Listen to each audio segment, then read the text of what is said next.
Hello there and welcome to Life Beyond Seen, where curiosity settles in, the mind gets a little quieter, and sleep never has to argue with learning. Tonight, we're going somewhere very different from the usual edges of thought and science. We're heading into a place so deep, so remote, and so unbelievably quiet that most of the world will never think about it at all. It's the Tonga Trench, a long narrow scar in the Pacific Ocean floor that drops so far down that sunlight isn't even a rumour there. If the surface of the ocean is the world we recognise, the trench is the world we never see, a place that makes even seasoned explorers pause and exhale. But here we are, sinking into it gently, letting the weight of the day fall away as we follow a path that bends straight down into the deepest water on Earth's eastern side. Before we begin, I'd love to know where you're listening from tonight. Is it late evening where you are? Maybe you're settling into bed or sitting in a quiet room waiting for sleep to catch up with you. Or maybe it's earlier, and you're just in the mood to drift through something slow and steady. Wherever you are, it's nice to have you here. And if you find this slow dive comforting or calming, it would mean a lot if you gave the video a like or maybe subscribed. It helps this quiet corner find others who might also want a place to rest their thoughts for a while. Now, whenever you're comfortable, let's begin our descent, because the Tonga Trench isn't just a deep spot in the ocean. It's one of the most extreme environments on the planet, a place shaped by forces so large and so steady that they've been working for tens of millions of years without ever asking for our attention. The trench is often overshadowed by one of its cousins, the Mariana Trench, which is slightly deeper, but the Tonga Trench has its own remarkable personality. It's the fastest subducting plate boundary on Earth, where the Pacific Plate slides under the Indo-Australian Plate at a surprising pace. That downward motion forces the seafloor to bend and crack, forming a long, narrow depression that plunges to about 10,800 metres at its deepest confirmed point.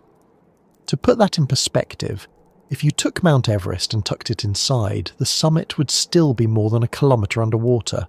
And yet, as remote as that sounds, life has found ways to survive there, shaping itself over millions of years into forms that work in conditions we would consider impossible.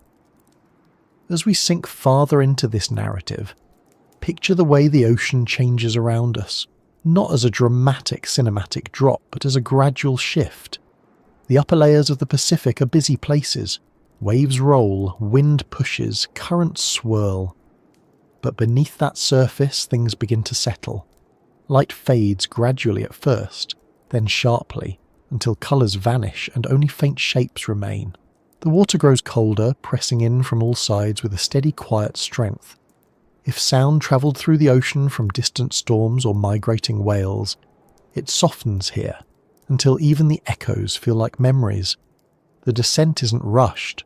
Nothing in the deep ocean is rushed. Everything takes the time it takes. There's something unhurried about these environments. Not peaceful exactly, because peaceful suggests something soft or gentle. The deep ocean isn't gentle, it's simply indifferent. The conditions don't shift for visitors.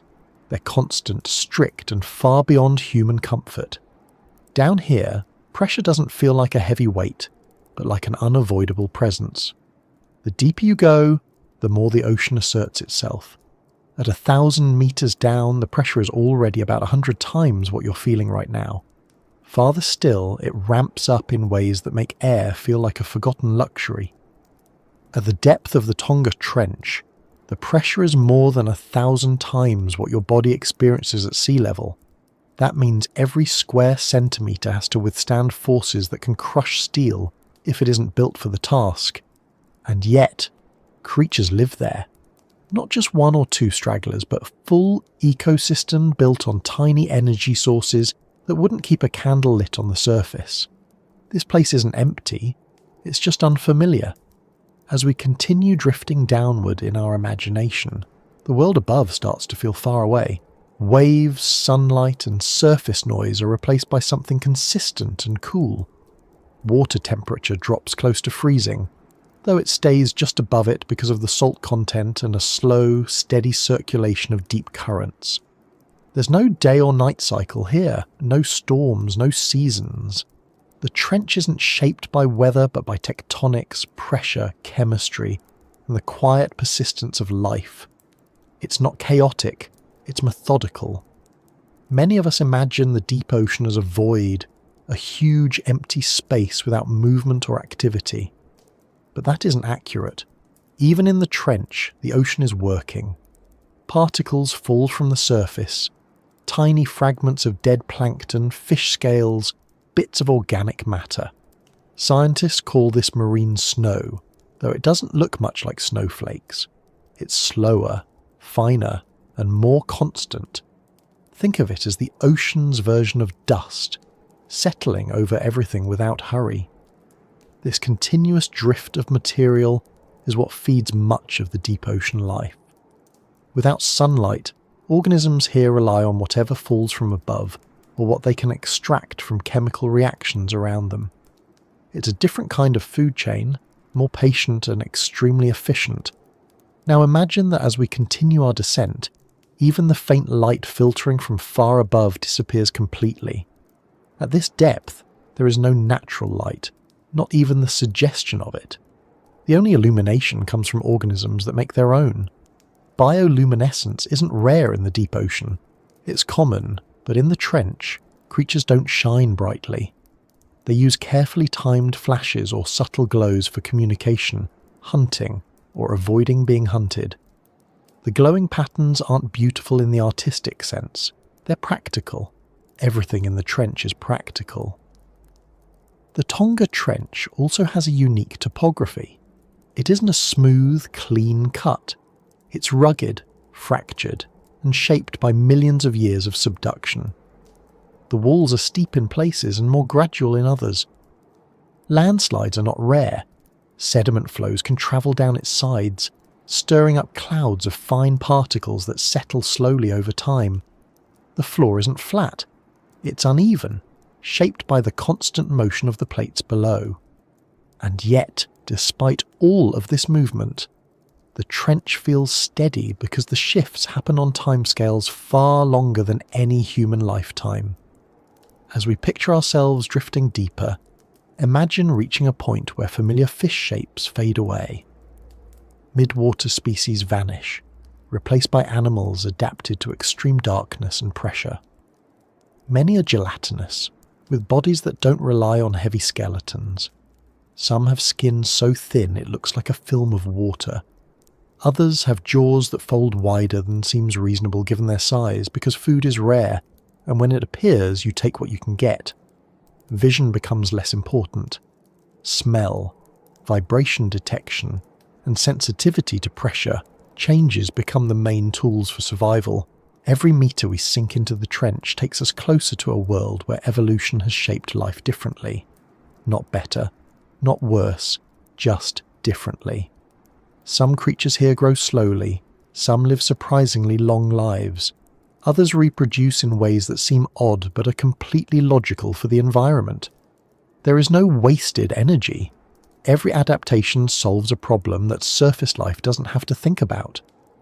If you could stand on the floor of the Tonga Trench, not that anyone could without protection, the experience wouldn't be dramatic.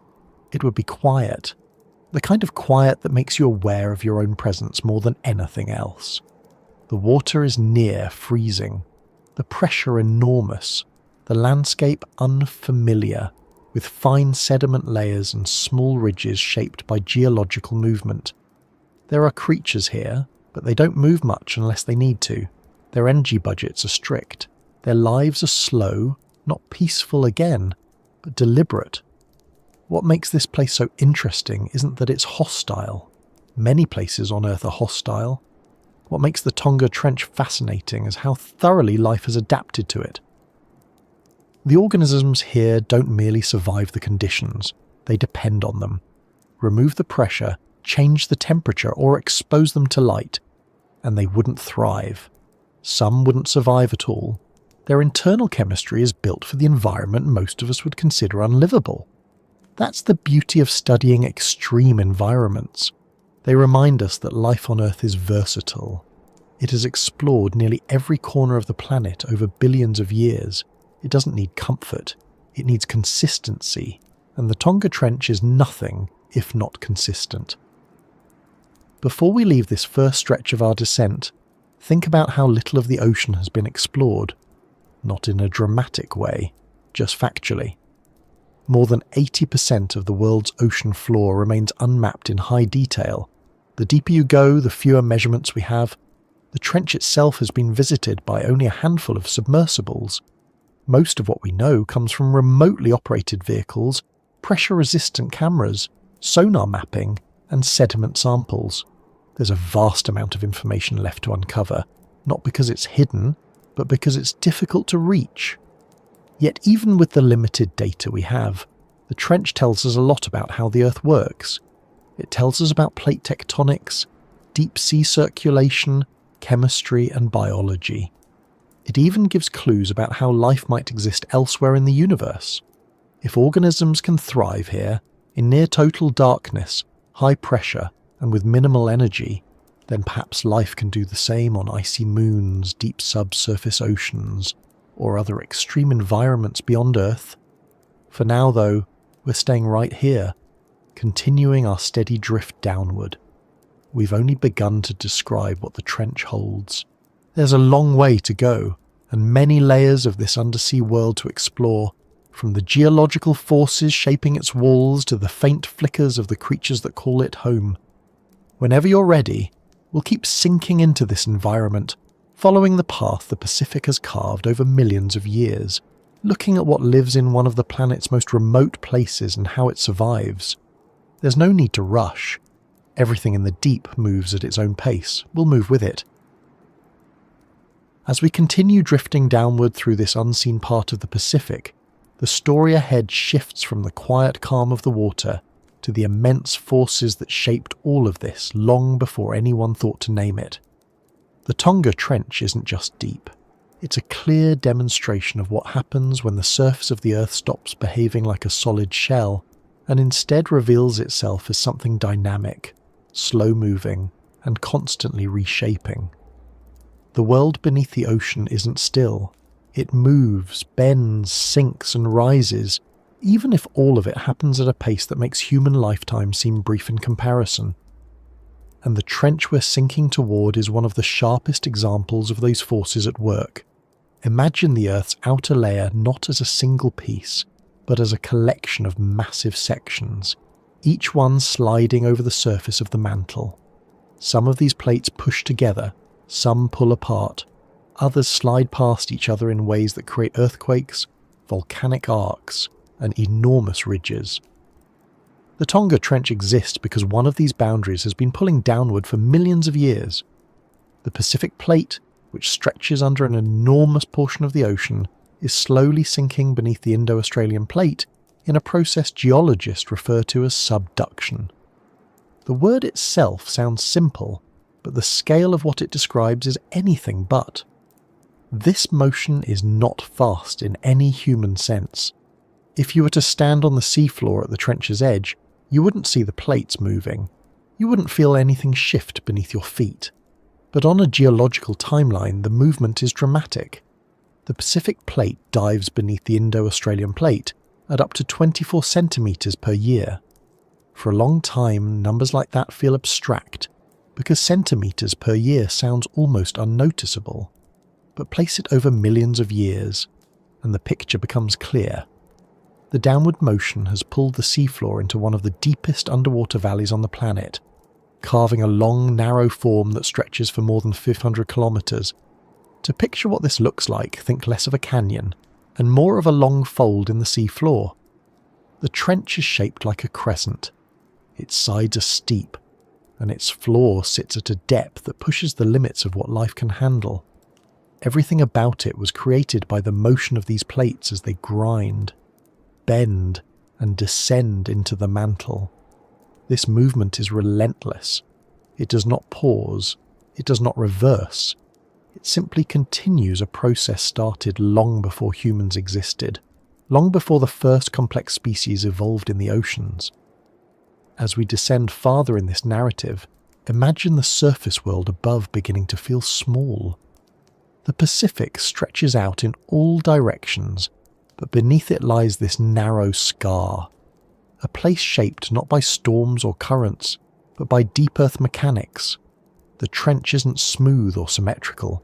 It's jagged in places, layered in others, with countless sections where the walls have slumped due to underwater landslides. These slumps don't create dramatic roars the way they do on land. Instead, in the deep ocean, they happen quietly. Sediment creeps and shifts until it loses support and slides downward in a slow collapse, sending clouds of fine particles drifting along the water. These underwater landslides reshape parts of the trench over centuries or millennia, gradually smoothing some areas and steepening others. Even with these events, the trench appears stable on human timescales. Its depth doesn't change dramatically in decades or centuries, but the forces shaping it never stop working. The Pacific Plate continues its descent. The Indo-Australian Plate continues to ride above it, and far beneath the trench floor, the subducted portion of the plate melts slowly into the mantle, fueling volcanic activity on the islands of Tonga and other locations along the tectonic boundary. This entire system is deeply interconnected, even though the trench itself seems isolated and separate from the world above. If you could observe the trench over 1 million years, you would see the seafloor bending downward like a slow-motion time-lapse. The trench deepens, shifts, and occasionally narrows. Adjacent ridges rise slightly or descend depending on the pressure placed on them. Sometimes earthquakes shake the region as tension builds and releases along the plate boundary. These quakes can move enormous slabs of seafloor by centimetres or even metres in an instant, but those shifts are part of a long chain of events driven by the constant sinking of the Pacific Plate. The people who live in Tonga and other islands along the boundary are familiar with this behaviour. Earthquakes are part of the region's natural pattern. Volcanic activity, including the eruption of underwater volcanoes, appears throughout the island arc, and while many of these events are small, some are large enough to alter coastlines or reorganise local landforms. The trench is part of a larger system that affects the entire region, even though few ever see its depths directly. For those of us drifting downward in our imaginations, the trench begins to take shape not just as a deep feature of the ocean, but as a place shaped by opposing forces. One plate is sinking, the other is rising slightly from the pressure placed on it. This contrast creates tension. It pulls the seafloor downward into a sharp bend. The pressure at the boundary is immense, the heat generated from friction between the plates is significant, and the material from the descending plate eventually melts, contributing to magma that feeds the volcanic arc above. Every part of this system speaks to the scale of planetary motion at work, even if it happens quietly and steadily. The trench also demonstrates how the ocean hides some of the planet's most dramatic geological features. On land, when plates collide, they create mountain ranges. The Himalayas, for example, are the result of the Indian plate pushing into the Eurasian plate. Mountains rise, valleys form, peaks reach into thin air. Underwater, a similar kind of collision results in trenches instead of mountains. The reason is simple. The plate being subducted is heavier, so it sinks. Its descent drags the seafloor downward, producing a trench instead of a ridge. But don't imagine the trench as a thin line or a narrow gash. Its width varies, and in some places the slopes extend for tens of kilometres. The descent isn't always abrupt. Some sections are steep, but others fall gradually, shaped by sediment sliding, shifting tectonics, and long-term erosion. Even underwater, erosion exists. Currents move along the slopes. Sediment builds up, then flows downward when it becomes unstable. Over time, these movements soften the seafloor in some places and expose raw rock in others. There is often a misconception that the deep ocean floor is flat. In reality, it's full of ridges, valleys, fractures and slopes. The Tonga Trench represents one of the deepest and most complex of these features. It is a long arc of geological activity that mirrors the island arc above it.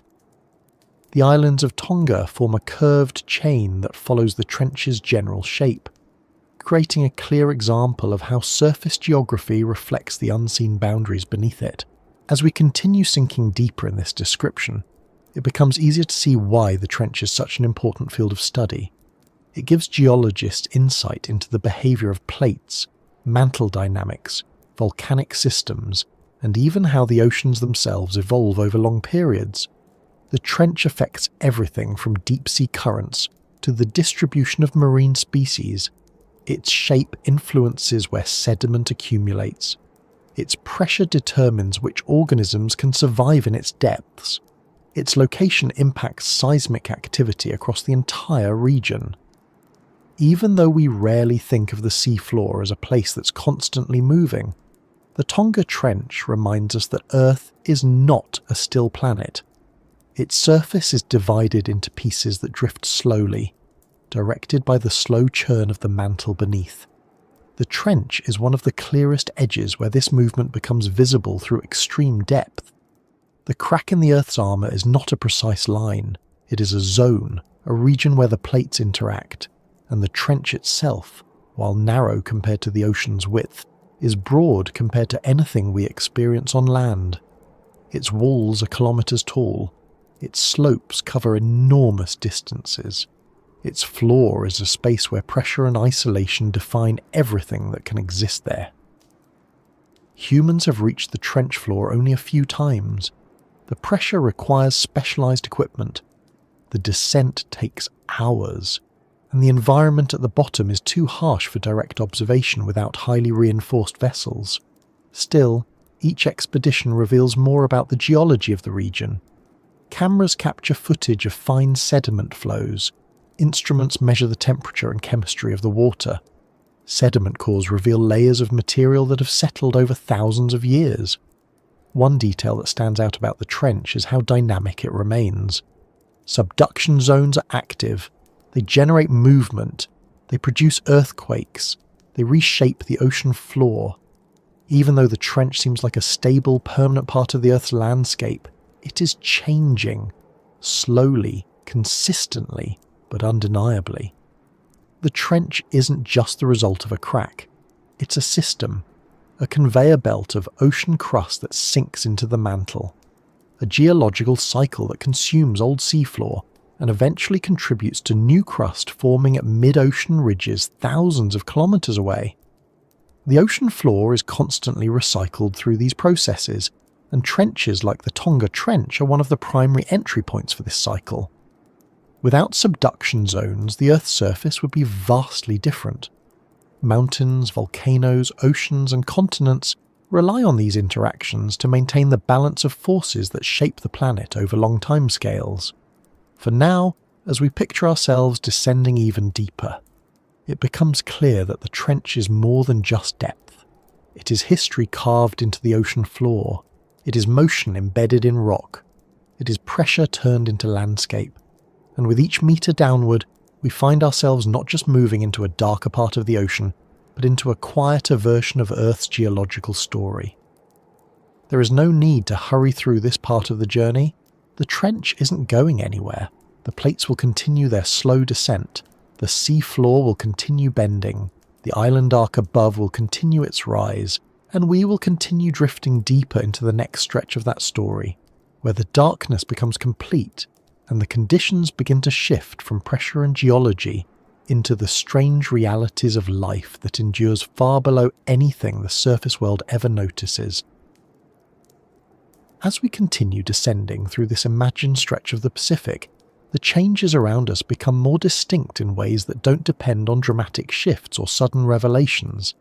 Instead, everything transforms gradually, step by step, until the world we recognise fades out and something entirely different takes its place.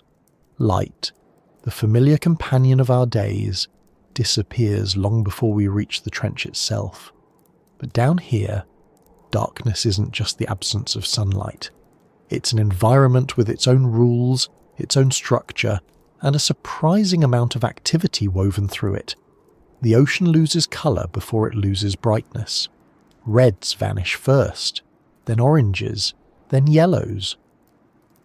By the time you reach deeper mesopelagic waters, everything looks blue and then grey, as if the ocean has decided to strip away anything that doesn't help with survival.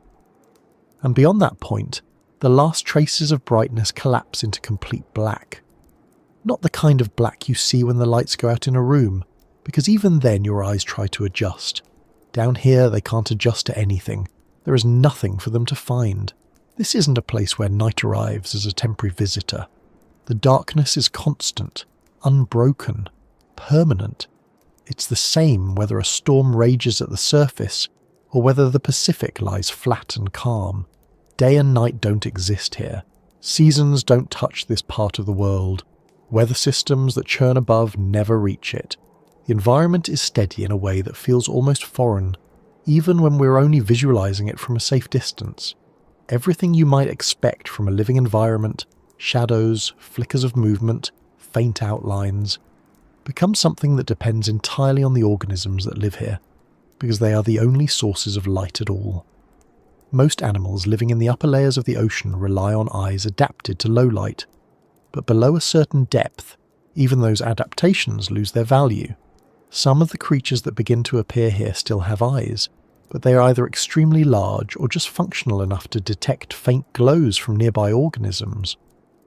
Others have lost their eyes entirely because maintaining vision in a place without light is inefficient.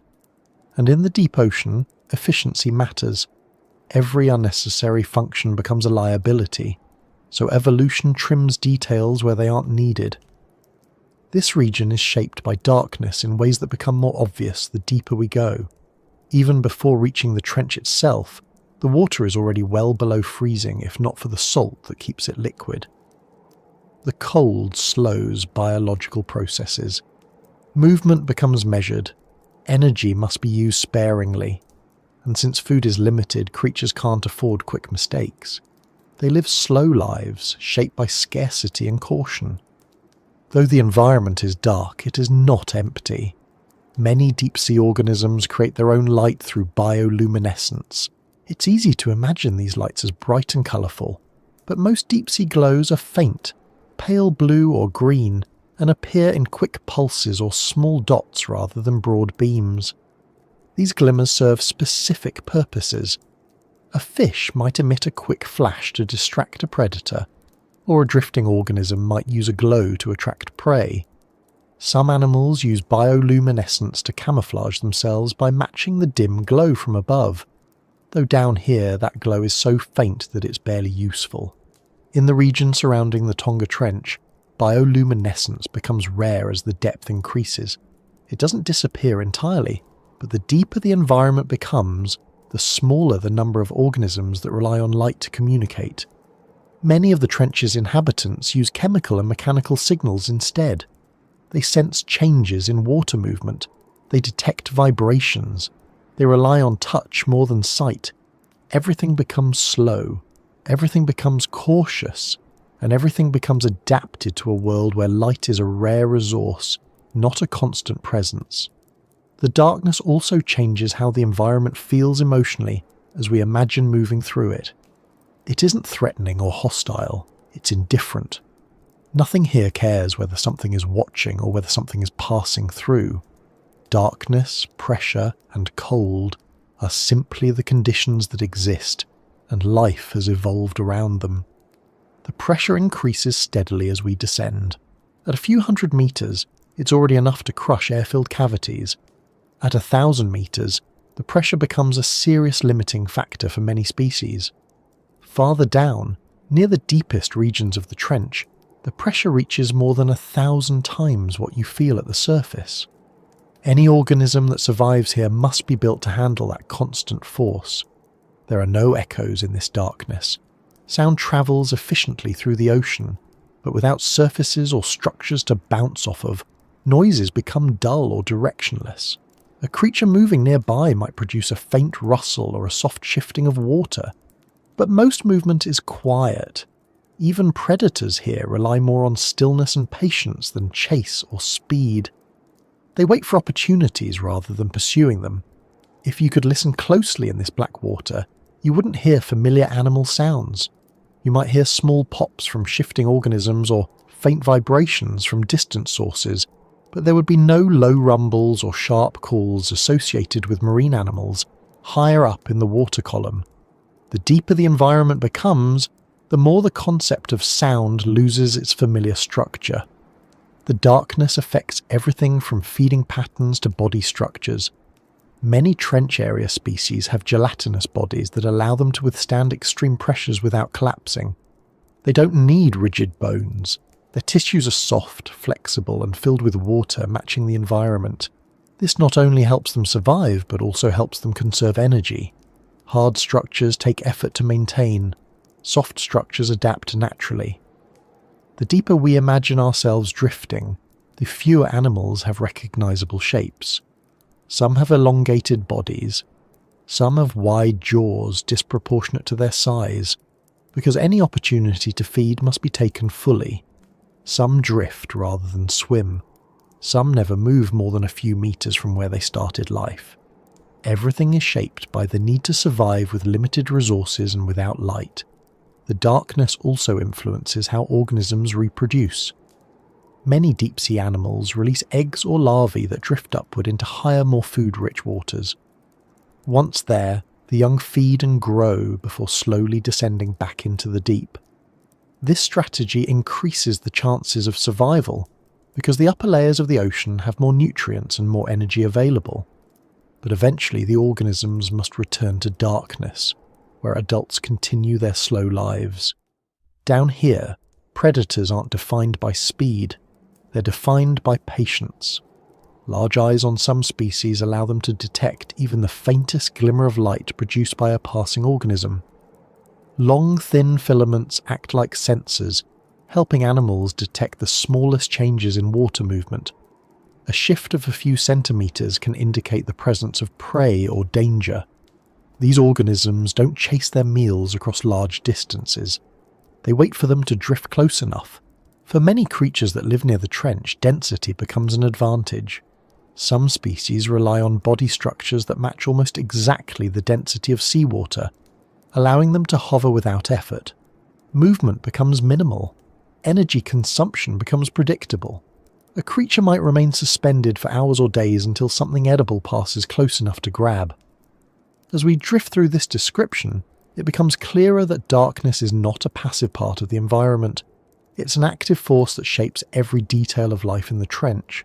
It defines sensory systems, movement patterns, feeding strategies, reproductive cycles, and evolutionary pathways. Over millions of years, organisms here have developed solutions to challenges that surface life never encounters. What remains surprising is how well adapted everything becomes. The deep ocean isn't a place filled with half-functional creatures struggling to survive. It's a stable environment with highly specialized life. Organisms here aren't fragile. They're perfectly suited to their surroundings. Remove them from the dark, high-pressure, low-energy world they were designed for, and they might fail. But in their own environment, they're resilient. The darkness also plays a part in how ecosystems form here. Since plants cannot grow without sunlight, food chains depend on different sources of energy. Marine snow provides a slow, steady supply of organic material. Occasionally, a large carcass from higher up in the ocean sinks to the bottom, feeding entire communities for weeks or months. In some areas, chemical reactions occurring within the sediment or near subduction zones support unique forms of microbial life.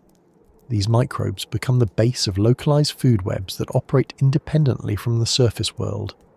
The Tonga Trench is notable for having some of the clearest examples of deep microbial ecosystems. Bacteria thrive within the sediment, breaking down organic material in conditions that would be lethal to other forms of life. These microbes tolerate pressure that would crush other organisms. They play a key role in recycling nutrients throughout the deep ocean.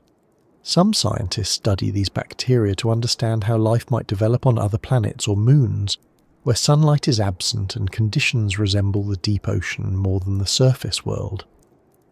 Imagine being suspended in this environment for a moment longer. The water feels colder. The pressure grows heavier. The darkness becomes complete. The creatures around you move slowly, if they move at all. Each one is designed for exactly this level of blackness and silence. Nothing feels out of place. Nothing feels unplanned. This part of the ocean doesn't need sunlight, sound, or warmth to sustain life. It needs stability. And it has that in a way that few other ecosystems do. There's something grounding about that thought. Even without light, life has found a way to create rhythm and structure. The darkness doesn't hinder existence, it shapes it. And the more time we spend imagining this descent, the more the trench begins to take form not as a mysterious void, but as a functioning, orderly world that simply follows rules we don't encounter in our daily lives. As we continue downward toward the deepest parts of the Tonga Trench, the environment will shift again, but not suddenly. It will continue its slow transition into colder, denser, quieter spaces. The water becomes heavier, the creatures become rarer, the pressure becomes an all-encompassing presence, and the darkness remains steady, guiding the shape of everything that exists below it.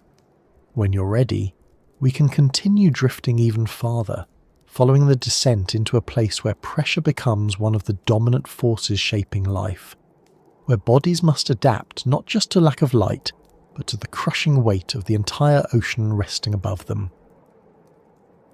As we continue sinking through this unseen stretch of the Pacific, the darkness around us becomes more familiar, almost predictable in its consistency. But there is another force waiting deeper down, a force far more influential than the absence of light. Pressure, that quiet and relentless presence, grows steadily with every meter, shaping the environment in ways that aren't immediately obvious until you try to imagine what it really means to live under its constant push. When people describe the deepest parts of the ocean, they often mention darkness first, but for the organisms that survive at the bottom of the Tonga Trench, pressure is the true architect of their existence. At the surface, we live under a single atmosphere of pressure. It doesn't feel like anything because our bodies are balanced against it. Our internal fluids match the outside push. But as we descend through the ocean, pressure increases by roughly 1 atmosphere every 10 meters. That means at 100 meters the pressure is about 10 times what you feel right now. At 1,000 meters it's 100 times. And at the floor of the Tonga Trench, the pressure reaches more than 1,000 atmospheres. Every square centimetre of any object is pushed upon by a force so immense that it's difficult to compare it to anything practical. Imagining it as a weight isn't precise, because weight depends on gravity and surface area, but the concept still helps explain what the environment feels like. It's a steady, unyielding push from all directions, and nothing that lives here escapes it. For humans, such pressure is instantly fatal without heavy reinforcement. Even submarines built for deep exploration have to be shaped to distribute force evenly. Rounded structures, thick hulls, and specialized composites are necessary just to survive long enough to observe the environment. Anything rigid or filled with air will collapse. Any weak point will fail. Even the smallest imperfection can become catastrophic at depth. The deep ocean has no tolerance for design errors, but life in the trench doesn't rely on rigid structures. Instead of resisting pressure, deep-sea organisms embrace it.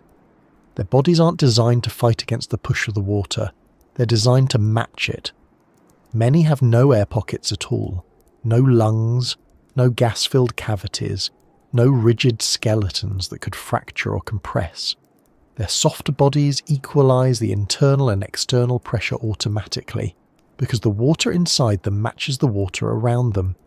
It's a strategy that works elegantly in these conditions, even if it would be impractical at the surface. This adaptation isn't just clever, it's necessary.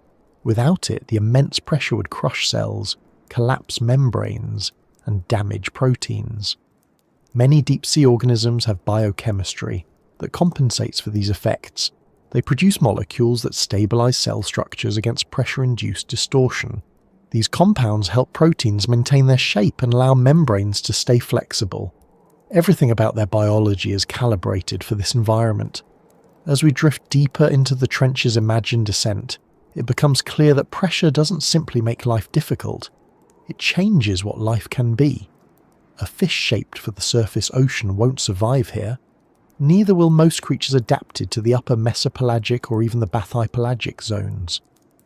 The deeper the trench becomes, the more finely tuned its inhabitants must be. They evolve slowly, shaped by the environment rather than shaping it. Their existence depends on remaining in balance with forces that would destroy most other organisms. Some deep-sea fish found near the trench have transparent skin. Others have bodies that look more like elongated ribbons than typical fish shapes. Some species appear inflated, though they contain no gas. Their tissues are simply filled with fluid that matches the density of seawater. Their muscles are soft. Their bones, if present, are weak and flexible. Everything feels adapted to bend rather than break. Strength in the deep sea doesn't come from resisting pressure. It comes from eliminating any reason for pressure to cause harm. There is a well-documented limit to how deep vertebrate fish can survive. Below a certain threshold, the pressure disrupts proteins involved in nerve signaling. The deepest fish ever recorded, snailfish found near the Mariana and Kermadec trenches, live close to 8,200 meters. Beyond that depth, vertebrate physiology seems to reach its practical boundary. The Tonga Trench contains similar species near its upper levels, but below certain depths, life becomes microbial or shifts into invertebrate forms that can handle far greater pressure. Microbial communities thrive at depth that would crush more complex organisms. They live inside the sediment, feeding on organic material deposited over time. Some microbes use chemicals released from the subducting plate. Others break down nutrients in the water itself. These organisms do not fear pressure, they require it. Their enzymes function best under extreme compression, and if brought to the surface they would lose structural stability and cease functioning properly. In a sense, these microbes are perfectly adapted to conditions that appear hostile from an outsider's perspective. For larger organisms, the challenge is not just surviving pressure, but functioning meaningfully within it. Moving in dense water at extreme depths requires effort. Every action must be efficient. Even swimming becomes different. Instead of rapid bursts of speed, many creatures move slowly. Their muscles are arranged in ways that conserve energy. They drift when they can, and swim only when necessary. Nothing is wasted. Some organisms rely on slow metabolic rates that match the environment's scarcity of energy. Pressure influences metabolism. The deeper the water, the slower biological processes become. Enzymes act more cautiously. Reactions take longer. Growth slows. Lifespans often extend well beyond what similar species experience in shallower waters. Slow life makes sense when every movement should count and every calorie must be used carefully. Pressure also changes how organisms feed. Since food is limited, many deep-sea creatures have large mouths relative to their bodies. They cannot afford to pass up a meal because opportunities are unpredictable. A fish might wait days for something edible to drift by. When it does, the fish must be able to consume it completely. The large jaws and expandable stomach serve as insurance. They also allow the organism to take advantage of whatever the environment offers, even if the prey is nearly as large as the predator. Other animals rely on scavenging. When a large carcass falls from shallower waters, perhaps a dead whale, tuna or shark, it becomes a feast for deep-sea organisms. Pressure doesn't prevent feeding, but it does influence how scavengers locate food. They don't rely on sight, they rely on chemical cues. The water carries faint traces of the decomposing organism, and scavengers detect those signals with extraordinary sensitivity. They move slowly toward the source, conserving energy until they find it. Once there, multiple species may gather around the carcass, each specializing in different parts of the remains. Some strip flesh, some consume bones, some feed on the microbes that bloom during decomposition. The cycle continues even under pressure that would crush most known life. Occasionally, sediment flows down the slopes of the trench, carrying nutrients or burying organisms that live along the walls. Pressure makes these events slower than on land. but they still shape the ecosystem. Creatures adapted to live in sediment must manage both pressure and shifting substrate. Many burrow. Some have bodies that allow them to slip through fine layers of particulate matter. Microbes rely on chemical gradients that shift when sediment moves, and they adjust their positions accordingly. As pressure grows with depth, the trench floor takes on characteristics that differ from the slopes above. The bottom is not a flat plane. It's a landscape shaped by millions of years of geological motion. Ridges rise from the sediment. Depressions form where material accumulates unevenly. The environment feels quiet, but it is always in motion. Even the smallest shifts in pressure or currents can alter the ecosystem over long periods. Organisms on the trench floor must deal with pressure that affects not only their bodies, but their surroundings. The water is so dense that any disturbance moves slowly but persists for longer. If something shifts in the sediment, the resulting cloud can hang suspended for hours before settling again. During that time, visibility, if the term applies at all, is reduced even further. Chemical cues may disperse more slowly or more widely, depending on how those particles move. Pressure does not simply push downward, it defines how the water behaves. Some invertebrates thrive under these conditions. Amphipods, for example, are common at extreme depths. They resemble small shrimp and live within sediment or among rocky structures. Their bodies are flexible and adapted to handle pressure without difficulty. They feed on organic matter, play a role in cleaning the seafloor, and serve as food for larger organisms when available. These amphipods are resilient in a way that surprises researchers. They have been collected from depths exceeding 10,000 meters and show no signs of stress when kept under pressure in specialized containers. Other invertebrates include sea cucumbers, which move slowly along the seafloor, ingesting sediment and extracting nutrients.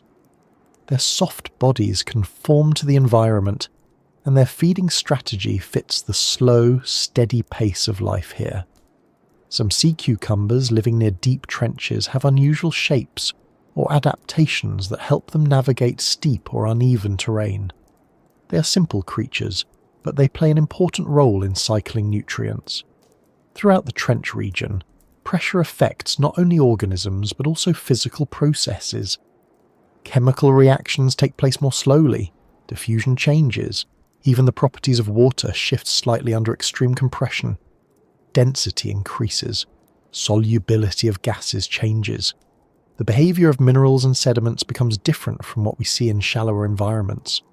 This means the rules governing geological and biological activity here don't always match surface logic. Yet everything must be understood within the context of pressure. Deep-sea research vessels and landers built for the trench must take pressure into account with extreme care. Instruments that work perfectly at 1,000 meters may fail at 8,000.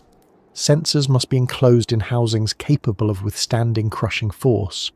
Cameras must be engineered to avoid collapse. Lights cannot rely on systems that weaken under pressure. Every detail matters. Scientists often spend years preparing equipment for a single descent, knowing that even small errors can lead to failure once the gear reaches the abyss. Despite the difficulty, each successful expedition reveals something new.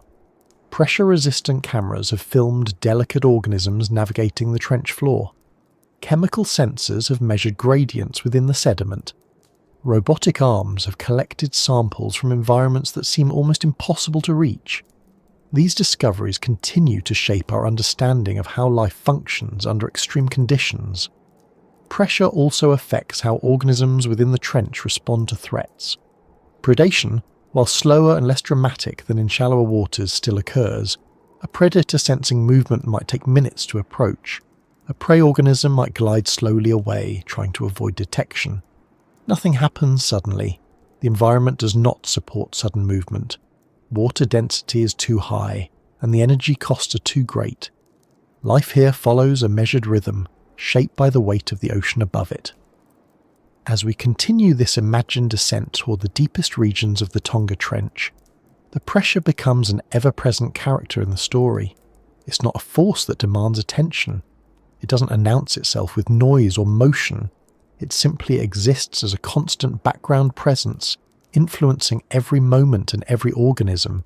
It shapes bodies, behaviours, and ecosystems. It turns the trench into a place where only the most well-adapted creatures can survive.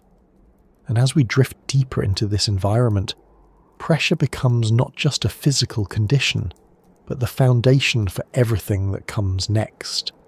The deeper we go, the more the water, the sediment, the chemistry, and the life itself are defined by a world where the rules differ from anything at the surface. When you're ready, we'll continue through this environment at the same steady pace, following the faint signals and quiet movements that reveal how life manages to persist under conditions that seem unimaginable from the world above. As we keep drifting through this deep stretch of ocean, the pressure remains constant in its quiet insistence, and the darkness holds steady in every direction. But another feature of the trench begins to make itself known. Even in a world without sunlight, the water is not completely void of light. It is faint, subtle, and easy to miss if you imagine this place as silent emptiness. But down here, light comes not from above, but from the living things that carry it within them. The organisms that generate their own illumination create small points of brightness in an environment that would otherwise be entirely black, and these points aren't decorative or dramatic. They serve a purpose, and their presence tells us something about how life functions when the rules are different from what we're used to. If we were watching the water around us with an eye adapted to see the faintest possible glimmers, we would notice small pulses, short flickers, or soft glows that appear and disappear without pattern. Some of these glows come from creatures drifting without much intention. Others come from predators, waiting for something to swim close enough to investigate. Still others appear as a form of communication. The deeper the environment becomes, the more these small traces of light stand out against the black. They are not bright enough to illuminate the surroundings. They don't form beams or shapes. They are simply brief signals in a place where light barely exists at all. Bioluminescence is common throughout the deep sea, but its frequency and purpose shift with depth. In shallower areas where light still filters through, organisms use bioluminescence to attract prey or confuse predators. At mid-depths, it becomes a tool for camouflage, letting animals match the dim light from above. But as we move closer toward the trench, the patterns change again. Light becomes a rare form of currency. Every glow has meaning. Every flash serves a purpose. The organisms relying on it use it carefully because producing light requires energy, and energy is limited here. Some creatures generate light through chemical reactions within specialized organs. Others depend on symbiotic bacteria that reside within their tissues. The bacteria themselves produce the light, and the host organism regulates when and how it shines. This partnership benefits both sides. The bacteria receive a stable environment to live in, while the host gains a tool for communication or hunting. In shallower waters, such relationships are well documented. In the extreme depths near the Tonga Trench, they continue in modified forms, adapted to pressure and scarcity. The light we see in this environment is rarely colourful. Most bioluminescence is blue or green because those wavelengths travel best through water. Red light is absorbed quickly, so organisms using red glows would lose their signal within short distances. Blue and green light spread the farthest, even in these conditions, though they still fade rapidly. The glows are faint, not because the organisms are weak, but because brighter light would attract unnecessary attention. In the deep sea, being noticed is rarely an advantage. As we continue drifting through this section of water, imagine a small drifting organism about the size of a grain of rice. It emits a light so soft that it appears as a small dot suspended in the water. The glow is not constant. It pulses in intervals that serve as a signal to others of its kind, letting them remain aware of each other in a place where sight does not function in any traditional sense. These signals might help them coordinate movement or avoid drifting too far apart. Farther ahead, a predator watches from the shadows, though shadows may not be the right word since there is no external light to create them. Instead, the creature remains still, waiting for one of these glows to pass too close. When it does, the predator might flash its own pattern to confuse the prey or to draw it into range. Then, with a slow movement that fits the pace of deep-sea life, it takes advantage of the opportunity. Some species living near trench depths use bioluminescence as a lure. They have appendages or small organs that emit steady or rhythmic glows. Prey drawn to these lights approach slowly, attracted by what appears to be a harmless drifting organism. When they come close enough, the predator opens its jaws, which are often larger than expected for its body size, and consumes the prey in one movement. These predators don't chase. They can't afford to. They use light as an anchor, letting curiosity or instinct bring food to them. Other creatures use bioluminescence for defense. When threatened, they emit a sudden flash or cloud of glowing particles. This can distract a predator long enough for the organism to slip away. In the deep ocean, where movement is slow, a brief visual distraction can make a difference. The glowing cloud spreads through the water, lingering longer than the organism itself, leaving the predator searching the wrong area. In some cases, bioluminescence works as a form of self-advertisement to larger predators. While this might sound counterintuitive, certain deep-sea creatures emit light when attacked, signalling to bigger predators that a meal is nearby.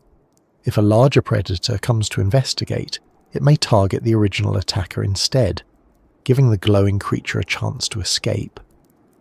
This strategy depends entirely on the idea that deep-sea predators respond to visual cues even in low-light environments, and many of them do. As we move deeper toward the trench, the number of glowing organisms begins to thin, but they never disappear completely. There are always creatures capable of producing light, even at depths close to the trench floor.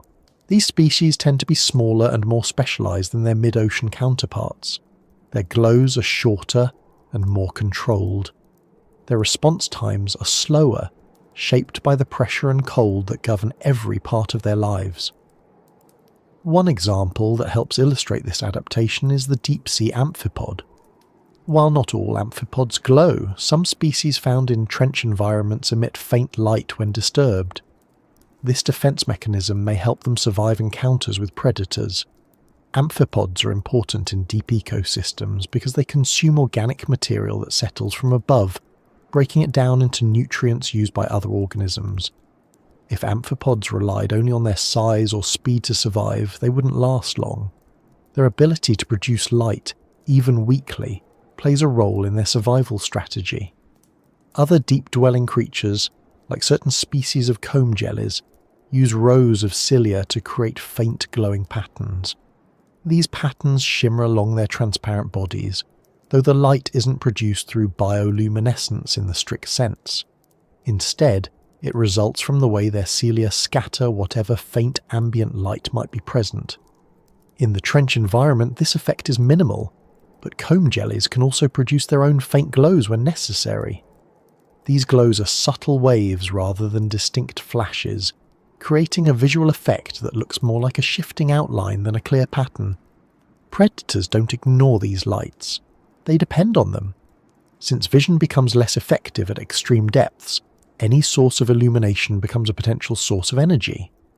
A creature that glows at the wrong time or too brightly risks attracting something larger and hungrier than itself. Because of this, many deep-sea organisms regulate their glowing organs with remarkable precision. They can produce light in short pulses, just long enough to serve their purpose without lingering. The trench environment adds another layer of complexity. Because the pressure is so high, the cellular structures responsible for producing light require adaptations that prevent damage. Proteins involved in bioluminescence must remain stable under compression. Chemical reactions that release photons must proceed efficiently, even when the surrounding conditions slow nearly everything else. The glow produced by deep-sea organisms isn't weaker because of pressure. It's carefully calibrated to fit the demands of this environment. Producing unnecessary light is wasteful, and the deep ocean does not reward waste. In some species, the light isn't used for communication or hunting at all. It serves as a byproduct of metabolic processes.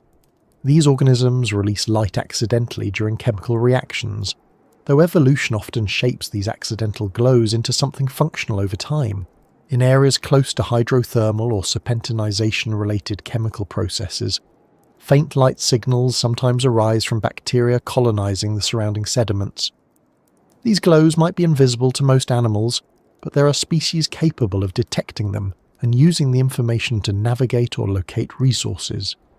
Because the trench is a place where the environment is so consistent, and because the pressure remains unchanging at its deepest points, organisms here evolve in highly specialized ways.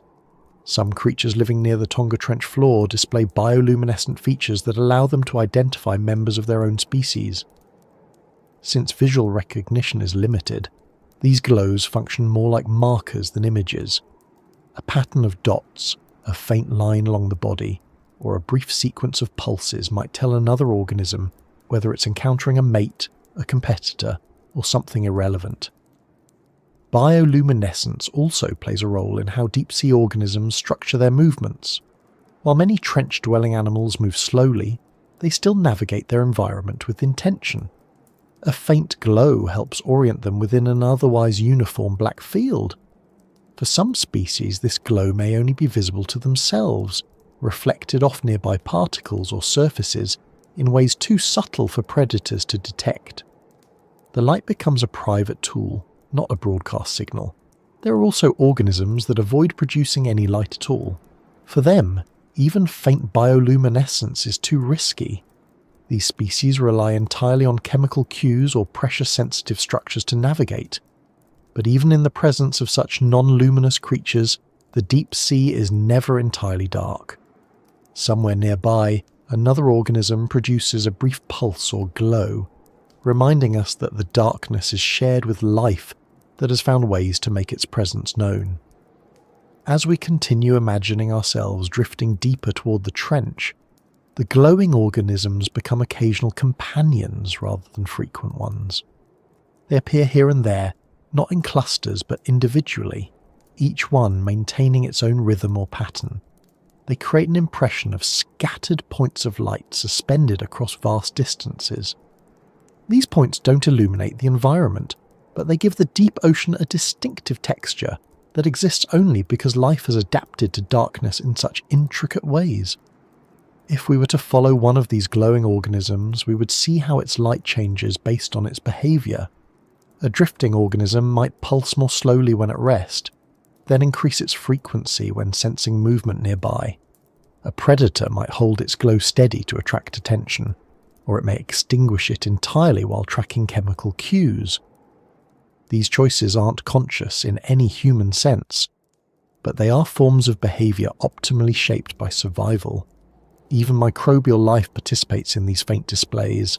Some bacteria emit continuous soft light as a byproduct of reactions associated with energy production. This faint glow is usually undetectable except at extremely close range. But for organisms living in the trench's immediate surroundings, even tiny sources of illumination can have meaning. In a place where every sensory cue matters, a microbe's byproduct becomes part of the ecosystem's information exchange.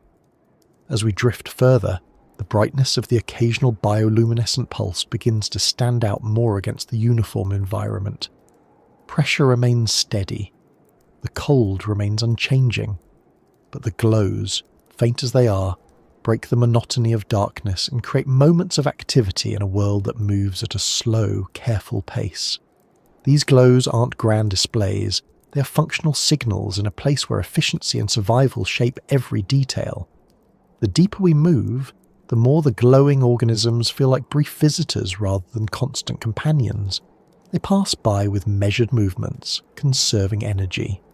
They appear and disappear in slow patterns. None seem in a hurry. The trench environment does not rush anything. Even the glows reflect that. They're measured, controlled, and used with intention. This slow pace matches the rest of the deep sea, where every action is deliberate because nothing here replenishes itself quickly. As this imagined descent continues, we begin to see how the faint lights of these organisms help define the experience of moving through such depth. Without them, the darkness would feel uniform. With them, it becomes an environment shaped not just by absence but by small, purposeful signals. These signals help creatures navigate, feed, communicate, and survive. They create a rhythm in a place without sunlight, and while the lights we see come from individual organisms, they collectively reveal something larger about life in the trench. They show that even in one of the harshest environments on Earth, life adapts not just by reducing functions but by creating new ones. Bioluminescence becomes a tool for survival, a mechanism for communication, and a bridge between organisms that exist without visibility. As we keep moving through this deep stretch of the Pacific, the glowing signals from earlier become less frequent, and the darkness settles back into its steady presence. The pressure remains constant, the cold stays unchanging, and the silence feels familiar in a way that makes it easy to imagine remaining here longer than expected. But this part of the descent brings us to another group of creatures that shape the trench environment in subtle, persistent ways. These are the organisms that drift instead of swim, that wander without a clear destination, and that occupy the deep ocean not by travelling fast or covering great distances, but simply by existing exactly where the water carries them. When we imagine deep-sea creatures, it is easy to picture predators with oversized jaws or luminous lures, but much of the life in and around the trench is made up of organisms that don't rely on speed, strength, or complex behaviour. They rely on buoyancy, slow metabolism, and patience. Their movement is guided less by choice and more by the gentle pull of currents, gravity, and density. Down here, drifting is not a sign of weakness.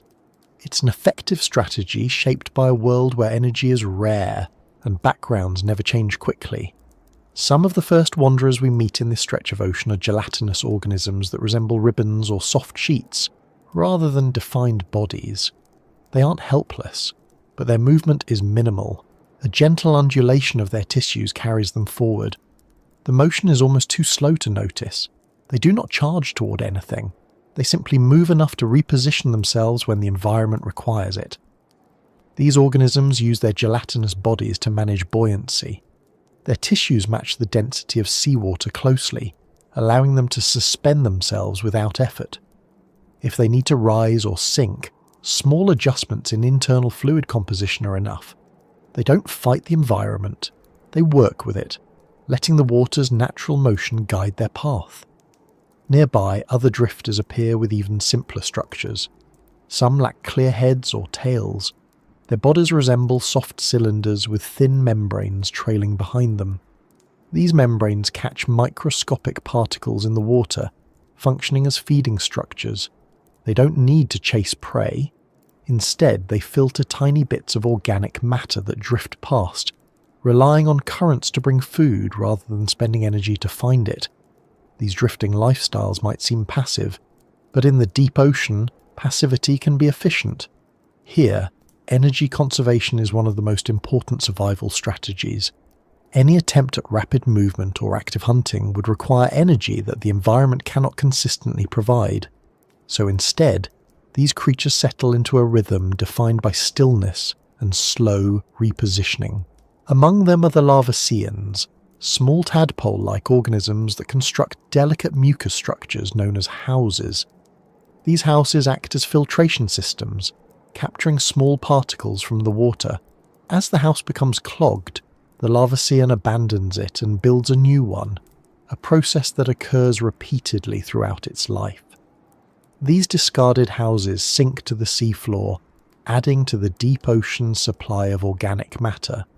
Even though each individual larvacean is tiny, their combined activity contributes significantly to how nutrients cycle through the deep. As we continue through this imagined descent, larger wanderers begin to appear. Some are known as deep-sea holothurians or sea cucumbers. While they share their name with familiar shallow water species, the ones living near the trench behave slightly differently. Their bodies are still soft and elongated, but they develop shapes that help them stabilize on uneven terrain or drift above the seafloor without losing control.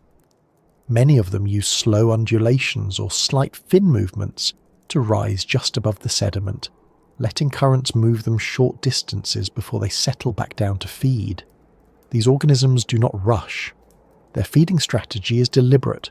They consume sediment, extract the organic material within, and leave behind cleaned particles. In doing so, they help recycle nutrients and keep the trench ecosystem functioning. Even though their movement seems minimal, it plays a significant role in shaping the sediment landscape. Mixed among them are the xenophyophores, some of the largest single-celled organisms on Earth. These beings form intricate structures using particles from the surrounding sediment, creating shapes that resemble sponges or branching trees. They anchor themselves to the seafloor or cling to slopes, and although they move far less than the drifting creatures around them, they still count among the wanderers in a broader sense. Their structures trap organic material, creating small microhabitats that support other organisms. Despite being individual cells, they influence the trench environment in ways disproportionate to their simplicity. A little farther along, another type of drifter emerges. These are the gelatinous zooplankton that resemble transparent bells or domes. They pulse their bodies gently to move, though the movement doesn't create speed. It simply helps them maintain a steady position or drift in a controlled direction. Inside their transparent forms, organs appear faintly outlined, a result of bodies designed to minimize visibility. Even without predators that rely heavily on sight, being transparent is useful because it reduces the chance of standing out against the darkness. These gelatinous wanderers play important roles in transporting nutrients across depths. They feed at one level, drift to another, and release waste that sinks toward the sea floor. In a place where nutrients are limited, even small contributions matter. Over time, these organisms become part of the quiet machinery that keeps the trench environment functioning. Among the deeper drifters are the siphonophores, long colonial organisms composed of many specialized parts. Each colony behaves as a single entity, with sections responsible for feeding, reproduction, or propulsion. Some siphonophores stretch for several meters, though they appear delicate and almost insubstantial.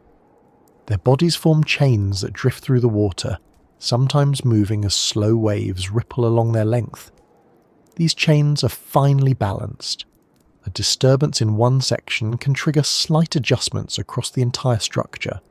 They can reposition themselves, shift their orientation, or expand feeding structures that resemble nets. These nets capture tiny organisms drifting in the water, and the siphonophores' individual units process the food collectively. It's a communal system, efficient and suited to the deep ocean's pace. The siphonophores that appear near trench regions are usually smaller than the massive ones found in shallower waters. Pressure limits how large certain gas-filled structures can become, but even at reduced size, they maintain their drifting behavior, using minimal movement to survive in a world where slow precision is the norm. Sometimes these drifters encounter unpredictable changes. A sudden shift in current might carry a group of small zooplankton upward or downward. A sediment cloud stirred by a landslide on the trench wall might envelop drifting organisms, forcing them to reposition.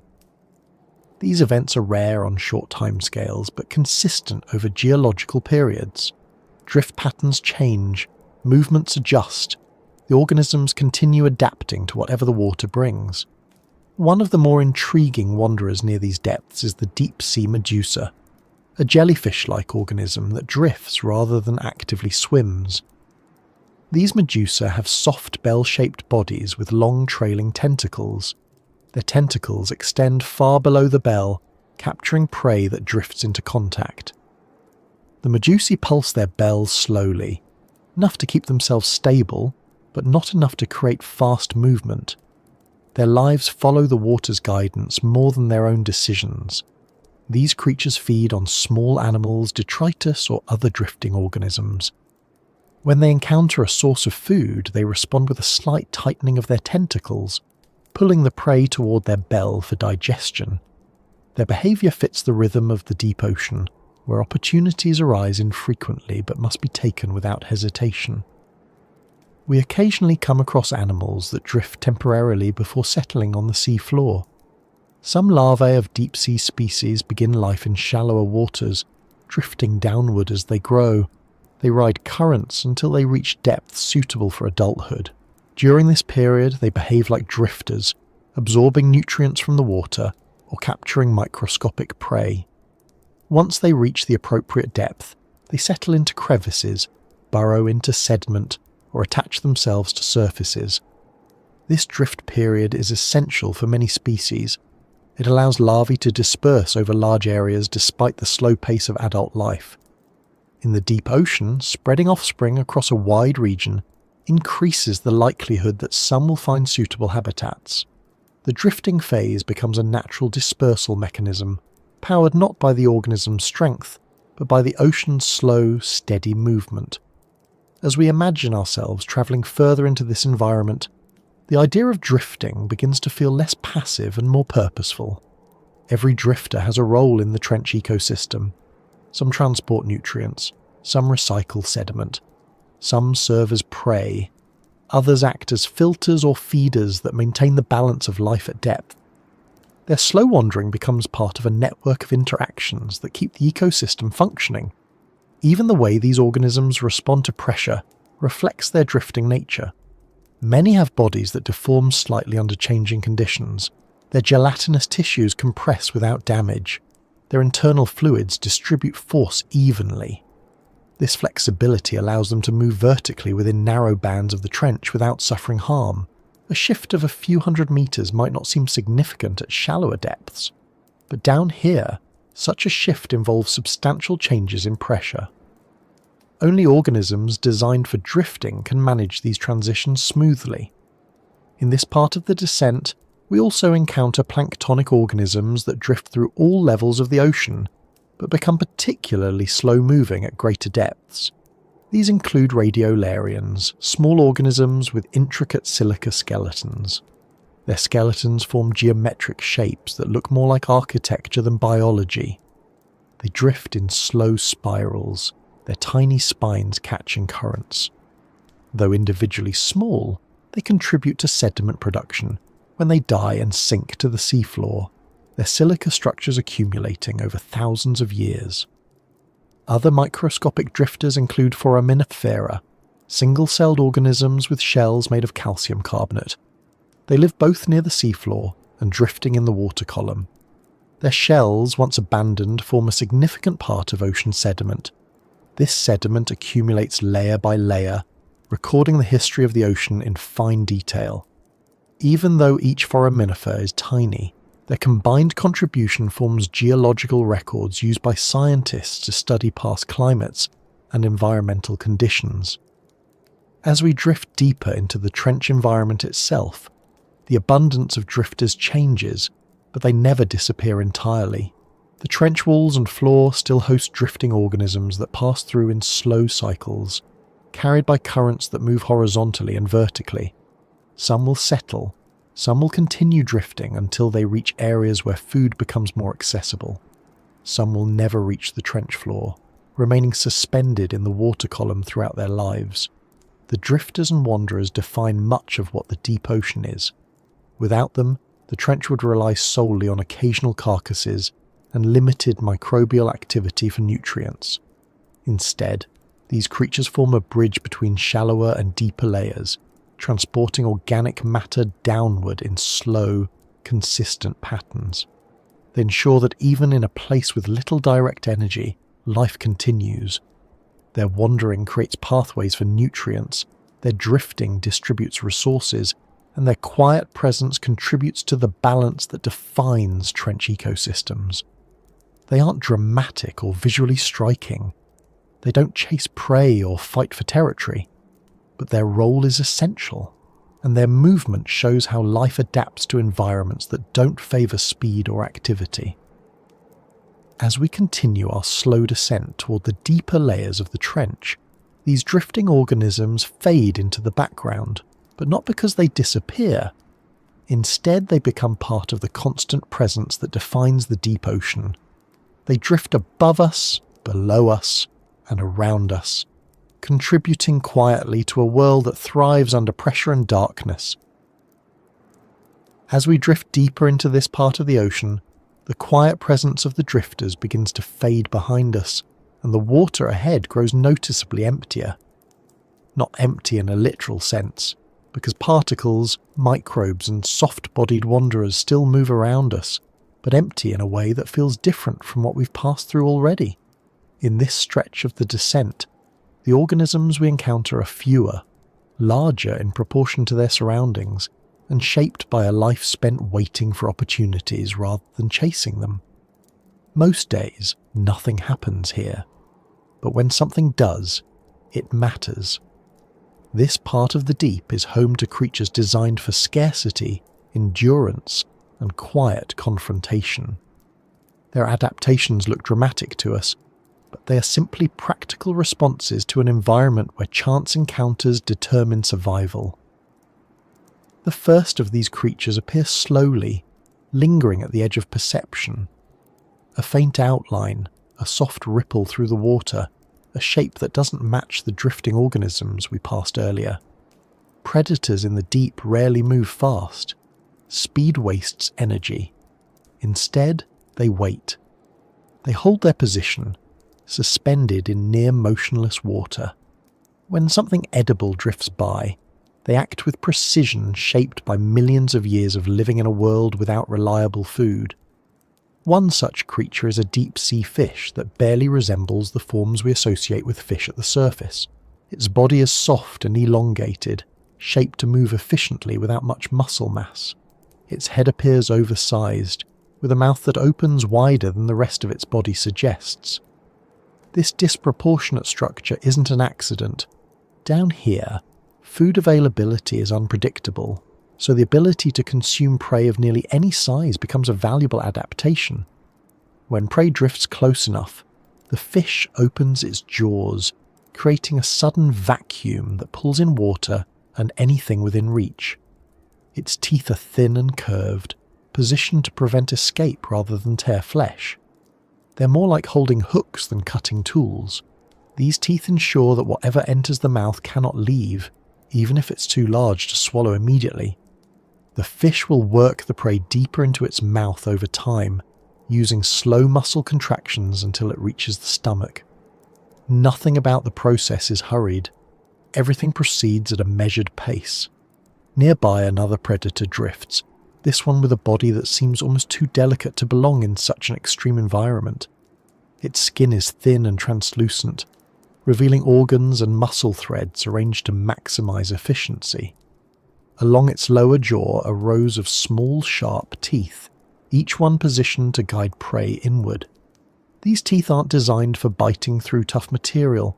They're designed to catch soft-bodied organisms, keep them in place, and allow slow consumption. Many prey species in the trench are gelatinous or lightly structured, making this feeding method effective.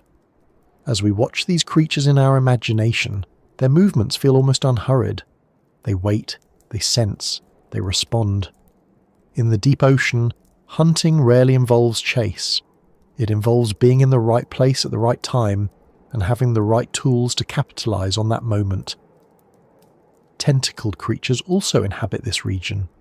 They don't resemble the cephalopods familiar from shallower waters. These deep-dwelling relatives have elongated arms that drift with the currents, and their bodies are shaped to maintain a stable orientation in the water.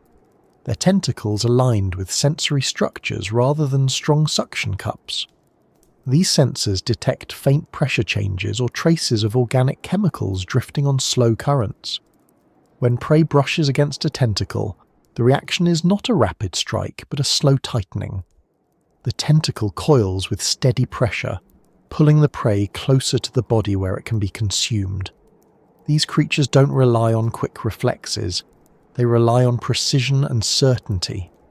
A loose grip could mean losing a meal that might not be replaced for days. Other tentacled animals in this region resemble long, ribbon-like forms that trail behind the main body. They don't hunt actively, but they create extended surfaces that intercept passing prey. Tiny organisms that drift into these extended structures become trapped by mucus coatings or fine spines. The creature then reels in the captured prey using slow contractions. This method allows the organism to gather food without spending extra energy searching for it. Some predators combine both teeth and tentacles. These hybrid strategies emerge in environments where specialization must be balanced with versatility. A species might have a mouth lined with backward-facing teeth and several tentacles used for gathering prey. The tentacles bring the prey close, and the teeth ensure it cannot escape once inside the mouth. It's a system optimized for environments where opportunities are limited. In some cases, these predators rely on tentacles not only for feeding, but also for sensing their surroundings. Since light is nearly non-existent at these depths, vision becomes less useful. Instead, sensory organs along tentacles detect chemical gradients, pressure shifts, and vibrations. These cues allow the predator to recognize the presence of nearby organisms even without direct contact. Tentacles serve as extended sensory fields, reaching far beyond the creature's body and giving it a chance to detect prey or predators early. When we picture these creatures, it's tempting to imagine them as aggressive or threatening, because their adaptations seem extreme. But in reality, their behavior is shaped by efficiency rather than aggression. They don't waste energy attacking unless they have clear reason to. Most remain still, conserving energy until the right moment arrives. One particularly notable creature in this depth range is the deep-sea chimera relative, though the trench versions differ from the more familiar forms. They have elongated bodies, reduced eyes, and sensory organs arranged along their snouts. These organs detect electrical fields produced by living organisms. In an environment without light, electrical sensing becomes a valuable way to locate prey. The creature moves slowly, its fins extending to keep it balanced. When it detects a faint electrical pulse from a drifting organism, it adjusts its position, aiming its mouth toward the signal. Once close enough, it opens its jaws and uses its teeth to secure the prey. Even in the most extreme depths, crustaceans maintain a presence. Some have claws adapted for grasping rather than crushing.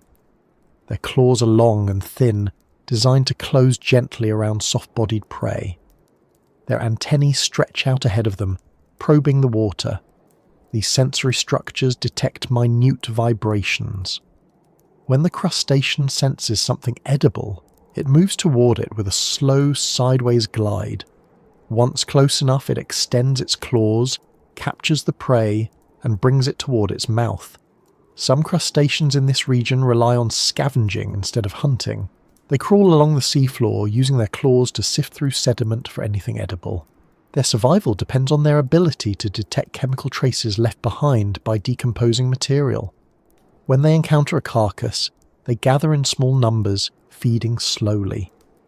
The carcass may last for days or weeks, depending on its size. During this time, the crustaceans feed until only bones or tougher materials remain. Other scavengers include larger invertebrates adapted to handle pressure.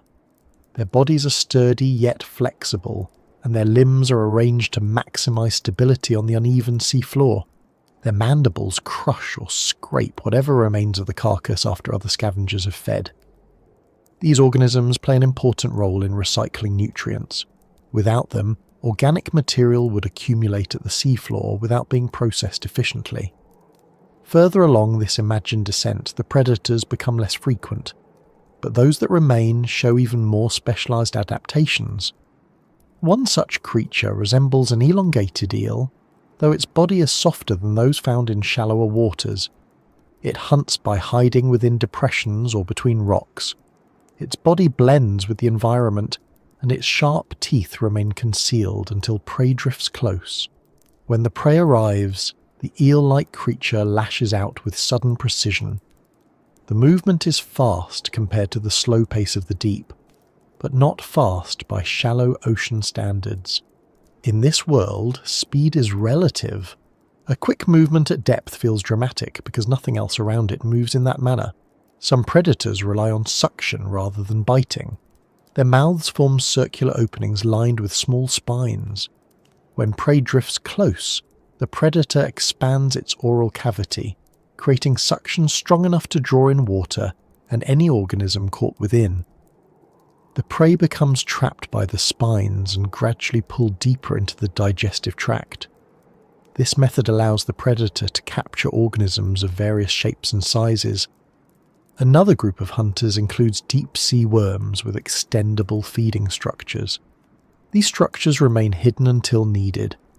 When prey approaches, the worm extends its proboscis rapidly, latching onto the organism and pulling it toward its mouth. The proboscis retracts slowly, conserving energy for the next opportunity. These worms inhabit crevices or burrow within sediment, lying in wait for passing prey. Some trench creatures aren't predators in the traditional sense, but still use tentacles or teeth-like structures for feeding. These include filter feeders that extend long tentacles upward, catching particles or small organisms drifting through the water. They don't chase prey. They create feeding surfaces that maximize contact with the surrounding environment. Their tentacles are flexible and can retract slowly when disturbed. This strategy works well in areas where currents bring a steady supply of microscopic food. As we imagine descending deeper, the variety of tentacled organisms becomes more apparent. Some use tentacles like nets, some like arms, some like sensory feelers. Each adaptation reflects a different response to the same challenges: darkness, pressure, and scarcity. Tentacles extend a creature's reach without requiring movement. Teeth secure food quickly with minimal effort. Together they form a toolkit that suits the pace of life near the trench. One creature in this area possesses both glowing lures and tentacles. It emits faint bioluminescent signals to attract prey. When a smaller organism approaches the glow, the creature extends its tentacles to capture it. The tentacles bring the prey close to the mouth, where rows of small teeth prevent escape.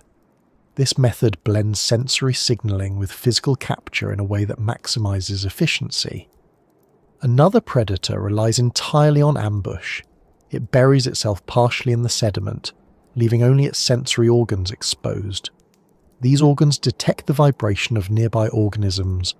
When prey moves overhead, the predator launches upward, grabbing it with tentacles and securing it with teeth. After feeding, the predator slowly burrows back into the sediment, waiting for the next opportunity. Throughout this region, survival depends not on dominance but on patience. Each creature has evolved to take advantage of rare moments. Teeth, tentacles, and specialized jaws are tools shaped by necessity. They aren't symbols of aggression. They're solutions to the problem of living in an environment that offers little certainty. As we drift through this world, these creatures appear and disappear at irregular intervals. Some remain suspended in the water, waiting for prey to drift nearby. Others anchor themselves to rocks or sediment. Some move vertically, shifting through layers of the water column to find different prey sources. Despite the scarcity, life continues. Each organism in its own way contributes to the balance that allows the trench ecosystem to function. The deeper we go, the more these predators and scavengers become part of the backdrop rather than isolated encounters. Their presence feels steady. They belong here not because they dominate the environment, but because they're tailored to it. Their adaptations reflect the demands of a world where every movement matters. As we continue drifting downward through the deep Pacific, the predators with teeth and tentacles begin to fade behind us, slipping back into the darkness where they wait for the next rare moment that brings food within reach. The water around us grows quieter, not because anything here makes noise, but because the larger movements of life become increasingly sparse. We have reached a part of the descent where size shrinks dramatically. Down here, survival depends not on jaws or arms, but on the ability to function at scales that seem almost invisible. The deeper we go, the more the ocean becomes shaped by organisms so small that they disappear into the water unless we place our focus directly on them. Their bodies are tiny, their structures simple, and their presence constant. This is where microbes define the ecosystem, and where much of the trench's life begins. At these depths, the trench environment shifts from the patterns we recognise towards something more subtle. The water remains cold, near freezing. The pressure continues to grow with each metre, becoming an unchanging condition that shapes every detail of life. Without sunlight, without currents strong enough to create dramatic shifts, and without abundant sources of food, the organisms living here depend on strategies that have evolved over millions of years. These strategies are not dramatic, but they are effective. Microbial life has adapted not just to survive under pressure, but to thrive, using resources that would be insufficient for larger organisms. Microbes appear everywhere in the ocean, from the surface all the way down to the deepest points. But the microbes found in trench environments are different. They have adapted to pressures that would disrupt the internal chemistry of most surface microorganisms. At more than 1,000 atmospheres, the bonds that hold proteins together begin to deform. Membranes lose stability. Chemical reactions slow. But the microbes here have evolved solutions to each of these challenges. Instead of rigid membranes, they use flexible ones that resist cracking under pressure. Their proteins remain stable because they produce molecules that reinforce these structures without limiting their function.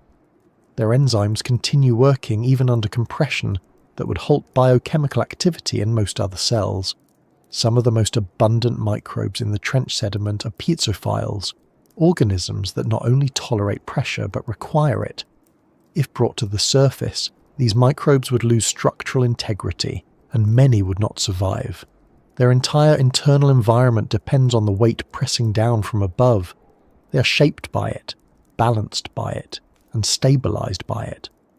Pressure is not a threat to them, it is a requirement for their biochemistry. As we drift farther down, the trench floor begins to emerge in our imagination. It is uneven and layered with fine sediment that has accumulated over millions of years. This sediment contains organic material from the upper ocean, fragments of dead organisms, and chemical deposits produced by geological activity. The microbial communities living here rely on this material. They do not need large food sources. They consume nutrients at the molecular level, breaking down compounds that drift through the water or settle to the seafloor. Within the sediment, microbial mat structures form, though they are invisible at a distance. These mats are dense clusters of bacteria that concentrate near chemical gradients. When a compound useful for metabolism becomes available, microbes gather around it. In some places, these gradients form because of reactions between seawater and minerals. In others, they arise from the slow decomposition of organic material buried in the sediment. Microbes respond to these gradients in ways that larger organisms never could. They migrate through the sediment in small numbers, replicate near food sources, and form layers that alter the chemical balance of the environment. These microbial communities do not rely on sunlight, so they cannot use photosynthesis. Instead, they use chemosynthesis. This process draws energy from chemical reactions, oxidizing methane, reducing sulfur compounds, or converting hydrogen into usable energy. Chemosynthesis allows life to flourish even in complete darkness. This process serves as the foundation for many deep-sea ecosystems. Microbes harness energy directly from the Earth's chemistry, and organisms higher up the food chain rely on them indirectly for survival. The sediment contains microhabitats where oxygen levels vary. Oxygen becomes scarce quickly in deep sediments because microbes consume it during metabolic processes. As oxygen decreases, different species take over. Some use nitrate instead of oxygen, others use sulfate. Still others rely on metals or unusual compounds. Each species occupies a niche defined by the chemistry of the sediment. These niches form layers that shift slowly as the sediment ages. The trench floor also receives occasional large inputs of organic matter, such as the remains of whales, sharks, or large fish. When a carcass sinks to the depths, microbial communities respond quickly. Bacteria colonize the surface, breaking down tissues and releasing compounds that attract scavengers. Deeper within the carcass, anaerobic microbes begin processing fats, proteins, and bones. These processes release methane and other gases, which then feed additional communities of bacteria that use chemical gradients as energy sources. The decomposition process may last for months or even years. When the carcass finally disintegrates, it leaves behind nutrient-rich sediment that supports microbial growth for generations. Some trench microbes are adapted to live inside the guts or surfaces of larger organisms. Amphipods, holothurians, and other deep-sea creatures carry microbial communities with them. These microbes help digest food, break down chemicals, or protect the host from harmful bacteria. The relationship is mutually beneficial. The larger organism receives metabolic support, while the microbes gain access to nutrients and stable environments. These partnerships may seem simple, but they play important roles in the deep-sea ecosystem. Even within the water column above the trench, microbes float freely in enormous numbers. They drift with currents, attach themselves to tiny particles, or form small aggregates. These aggregates, sometimes called marine snow particles, become microhabitats for diverse microbial communities. As the particles drift downward, microbes consume the organic material, converting it into energy.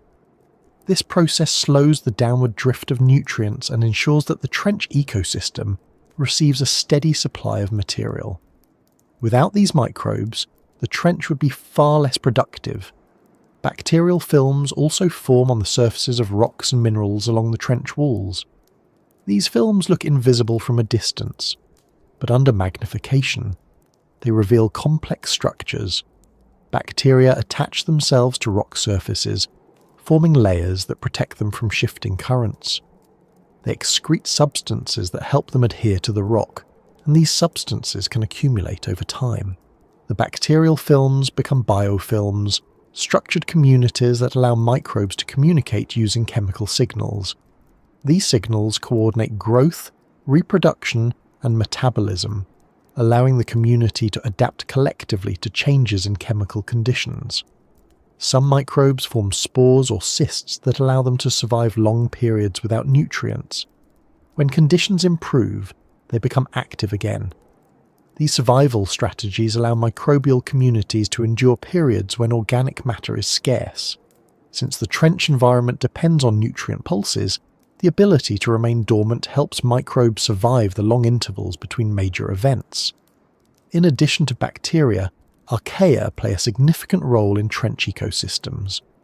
Archaea are microorganisms distinct from bacteria, with different cell structures and metabolic pathways. Many archaea are extremophils, capable of surviving conditions lethal to most organisms. In the trench, they thrive in deep sediment layers where oxygen is absent. Some archaea produce methane as a metabolic byproduct. Others oxidize methane, converting it into energy. This methane cycle forms an important part of the trench's biochemical system, keeping chemical levels stable and supporting other organisms. Archaea also inhabit the guts of deep-sea animals, helping them break down complex compounds. Some archaea form symbiotic relationships with bacteria, sharing metabolic products to complete chemical reactions that neither could perform alone. These interactions demonstrate how interconnected life becomes at microscopic scales. The deeper we imagine ourselves drifting, the more we see how microbes shape everything around them. They process nutrients, control chemical gradients, create soil-like sediment layers, and support larger organisms. Their presence defines the trench ecosystem even more than the predators above. Without microbes, nothing else living in the trench would survive. One of the most fascinating aspects of trench microbes is their diversity. Even within a small sample of sediment, thousands of microbial species may exist, each adapted to specific conditions. Some thrive in layers where oxygen is available. Others live deeper, where nutrients are more limited. Some depend on metals such as iron or manganese. Others rely on sulfur or methane. These differences create a mosaic of life that covers the trench floor from top to bottom. Recent research has revealed microbes capable of breaking down plastic and other pollutants, even at extreme depths. This discovery shows how adaptable microbial life can be, These microbes do not need to evolve specifically for plastic decomposition. Their existing enzymes simply allow them to use foreign materials as energy sources. This ability suggests that trench microbes may help reduce human pollution, though the full impact is still being studied. Another surprising discovery involves microbial communities that live within rock pores along the trench. These microbes survive in cavities small enough to be invisible without magnification. They endure pressure, lack of nutrients, and limited space. Their ability to metabolize minerals allows them to survive where almost nothing else can. These rock-dwelling microbes contribute to chemical cycles that influence the trench's long-term stability. The microbial world below the trench also includes viruses. These viruses infect bacteria and archaea, playing a role in controlling population sizes. When viruses replicate, they release nutrients back into the environment as their hosts break down. This process helps maintain balance and ensures that no single microbial species becomes dominant. Viral interactions may seem destructive, but they contribute to nutrient cycling and ecosystem stability. As we continue drifting through this environment, it becomes clear that microbes define the deep ocean not through dramatic appearances, but through constant presence. They carry out the chemical reactions that support all other life. They break down organic material, produce nutrients, and maintain environmental balance. They survive conditions that would seem impossible elsewhere. Their resilience demonstrates how adaptable life becomes when given enough time to evolve. The deeper we move, the more the trench becomes a world shaped not by movement or light, but by chemical reactions and slow processes. Microbial life does not create sudden changes. It builds stability over long time scales. The trench becomes a place where every particle, every chemical gradient, and every fragment of organic matter supports life at a microscopic level. Even though we cannot see these microbes without tools, their influence becomes obvious when imagining the trench environment as a whole. They create the base of the food web, they control the chemical balance, they facilitate nutrient transfer. Without them, the larger creatures above would have nothing to feed on, and the trench would be nearly barren. As we drift slowly across the sediment in our minds, the microbial world continues its quiet work beneath us, reshaping the environment molecule by molecule. The trench floor becomes a living system built from countless tiny processes. Even the stillness is deceptive. These invisible organisms are constantly interacting with the environment, each contributing to the stability that defines the deepest parts of the ocean. Whenever you're ready to continue sinking into the next layer of this world, we'll move toward the ancient species that have survived here for millions of years, revealing how time shapes life in places where change arrives slowly and survival becomes a long-term strategy. As we continue drifting downward through this last stretch of deep Pacific water, the microbial world that filled the sediment beneath us fades into something quieter, not because those organisms disappear, but because the scale of life begins to shift again. We start encountering creatures that are not new arrivals to the planet's history, but remnants of far older oceans, species whose ancestors swam, crawled, burrowed, or drifted long before the continents settled into their current shapes. They endure in the trench not because they've been left behind by evolution, but because they've become so well matched to stable, unchanging conditions that the rest of the world has evolved around them while they simply continued their slow existence at depth. These organisms aren't primitive, they're persistent. They represent survival strategies that have never needed to change. The trench environment is one of the most consistent habitats on Earth. Temperature remains nearly constant, light never appears, pressure never fluctuates, currents move slowly, geological shifts take place on timescales far beyond the lifespan of any individual creature. This long-term stability creates a world where evolution moves at a different pace than at the surface. While surface species adapt to changing climates, shifting coastlines, or evolving predators, many deep-sea organisms maintain adaptations that originated millions of years ago. Over time, this creates a population of survivors, species whose basic body plans resemble ancient fossils more than the living creatures found near sunlight. One example appears in the form of certain deep-sea amphipods. Amphipods as a group are ancient, and the trench-dwelling varieties show features similar to lineages that existed tens of millions of years ago. Their bodies are elongated and segmented, their limbs adapted for scavenging rather than hunting. They lack the bright colours or complex visual markings common in shallow water crustaceans, because in this darkness, visual signals have no meaning. Instead, their sensory organs detect chemical traces and small vibrations. The overall shape of the amphipod has changed very little because it continues to work. Pressure-resistant exoskeletons, efficient scavenging habits, and flexible limbs allow these organisms to survive conditions that eliminate many other forms of life. They're not relics in the sense of being outdated, they're refined forms of ancient strategies that have proven useful in deep environments for millions of years. Nearby, we encounter deep-sea holothurians that also reflect ancient ocean life. Sea cucumbers in general have existed for more than 400 million years, and their trench-dwelling relatives maintain body plans that resemble early fossil records.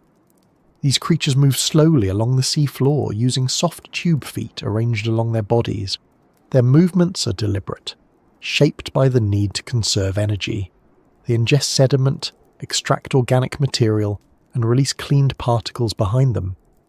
This feeding method has persisted since long before mammals existed on land, long before flowering plants evolved, and long before the continents arranged themselves into the familiar forms we see today.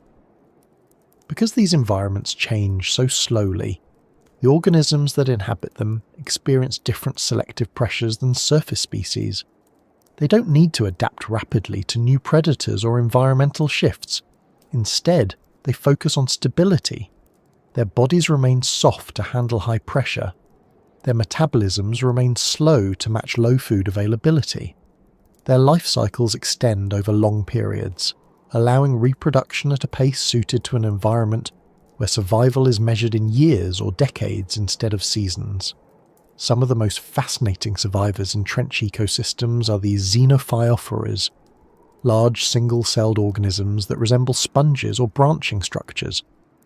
These organisms build intricate shells from sediment particles, creating shapes that support small communities of other species. Some xenophyophores grow to sizes that seem unbelievable for single-celled life, forming structures more than 10 centimeters across.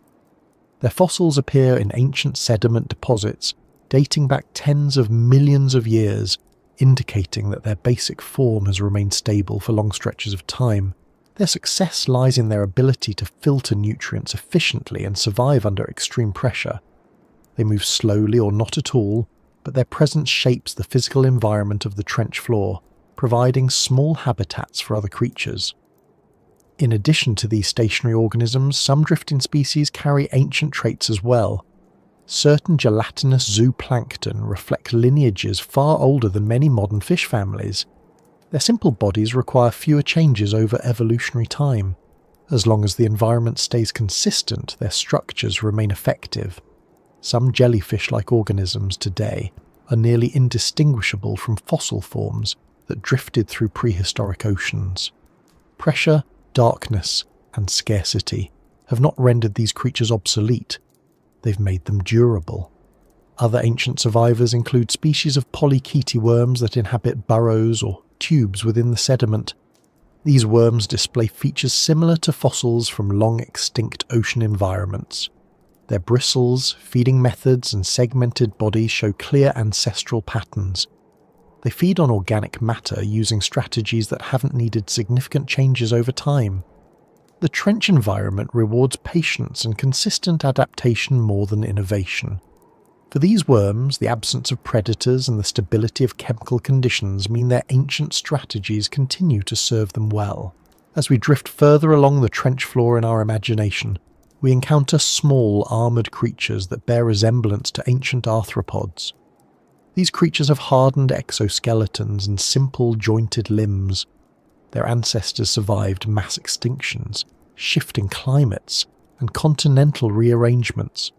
Today, many appear only in deep environments where pressure and darkness protect them from competition with more rapidly evolving species. They scavenge or filter feed, depending on available resources.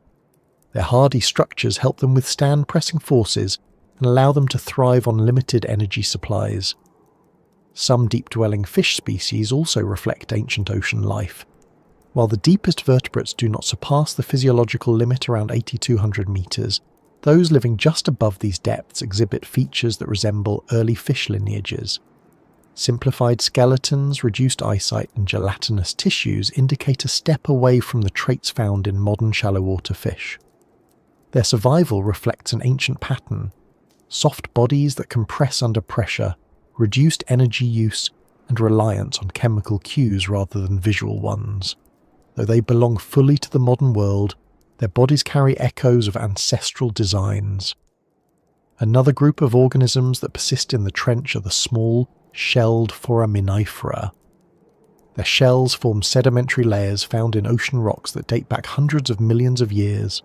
These shells record environmental changes across epochs, providing a geological time capsule of deep-sea conditions. The species living today are not identical to their ancient relatives, but their overall structure and metabolic strategies remain recognizable. They inhabit sediment layers according to oxygen availability, feeding on bacteria and organic particles. Their shells accumulate after death, forming layers that help scientists understand long-term ocean changes. There are also microbial lineages in the trench that trace back to some of the earliest life on Earth. These microbes survive not because they are unchanged, but because their basic metabolic strategies continue to work. Chemosynthesis, anaerobic respiration, and pressure-resistant biochemistry developed early in Earth's history. In environments like the trench, where conditions mirror those ancient oceans, these strategies remain effective. Some trench microbes represent lineages that diverged from others billions of years ago, surviving in stable environments, while surface microbes evolved rapidly to adapt to light, oxygen, and new nutrient sources. When carcasses or large organic deposits settle into the trench, ancient life strategies become even more apparent. Microbial communities mirror those found around prehistoric ocean floor deposits. They break down fats, proteins, and bones using chemical pathways that have existed for millions of years. These processes generate compounds like methane or hydrogen sulfide, which in turn support other microbes. The trench floor becomes a microcosm of ancient Earth, where chemical gradients fuel ecosystems rather than sunlight. These interactions reflect how early life may have functioned before photosynthesis became dominant. Some survivors of ancient oceans are not found directly on the trench floor but along the walls. These species cling to rock faces or inhabit small crevices where minerals react with seawater. Their bodies reflect adaptations found in fossils from hydrothermal vent systems, cold seeps, and deep-sea sediments dating back millions of years. Their feeding strategies involve scraping bacterial films, absorbing dissolved nutrients, or filtering microscopic particles. Their slow, steady existence mirrors the ancient worlds that gave rise to them. The trench environment also protects ancient species by isolating them. The depth creates a barrier that prevents most shallow water organisms from reaching these areas. Pressure limits biological competition.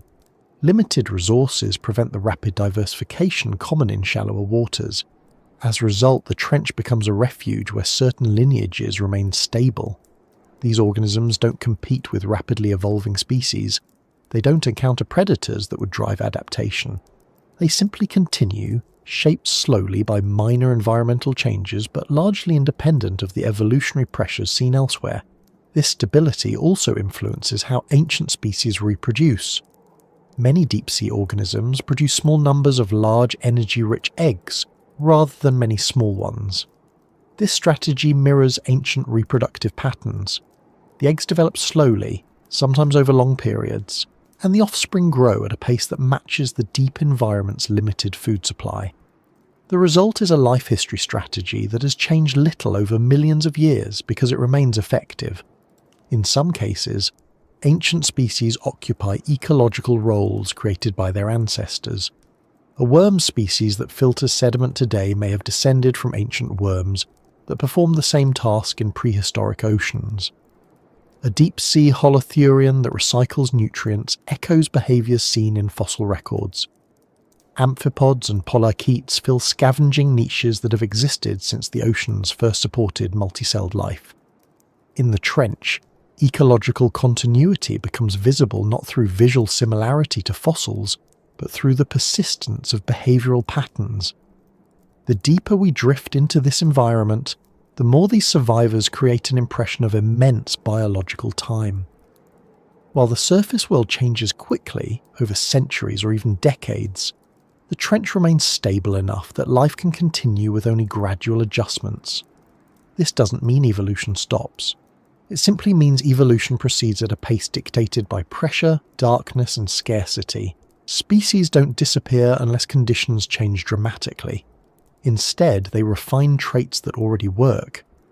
When we imagine the trench in its full span, from microbial life in the sediment to soft-bodied scavengers and ancient drifters, we see a system shaped by persistence rather than competition. The species that survive here do so because they have adapted to conditions that do not favour rapid change. They carry echoes of ancient oceans not because they are outdated, but because they are perfectly matched to this environment. As we linger a little longer in this realm of ancient survivors, the sense of continuity becomes stronger. Each organism represents a long history of quiet existence, shaped by stable conditions that allow ancient strategies to endure. These species form the backbone of trench ecosystems, connecting present-day life to Earth's distant past.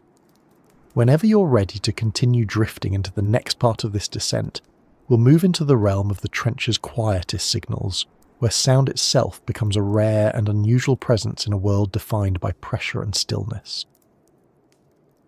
As we continue drifting through this deepest stretch of Pacific water in our slow descent, the ancient survivors that linger around the trench floor fade into the darkness behind us.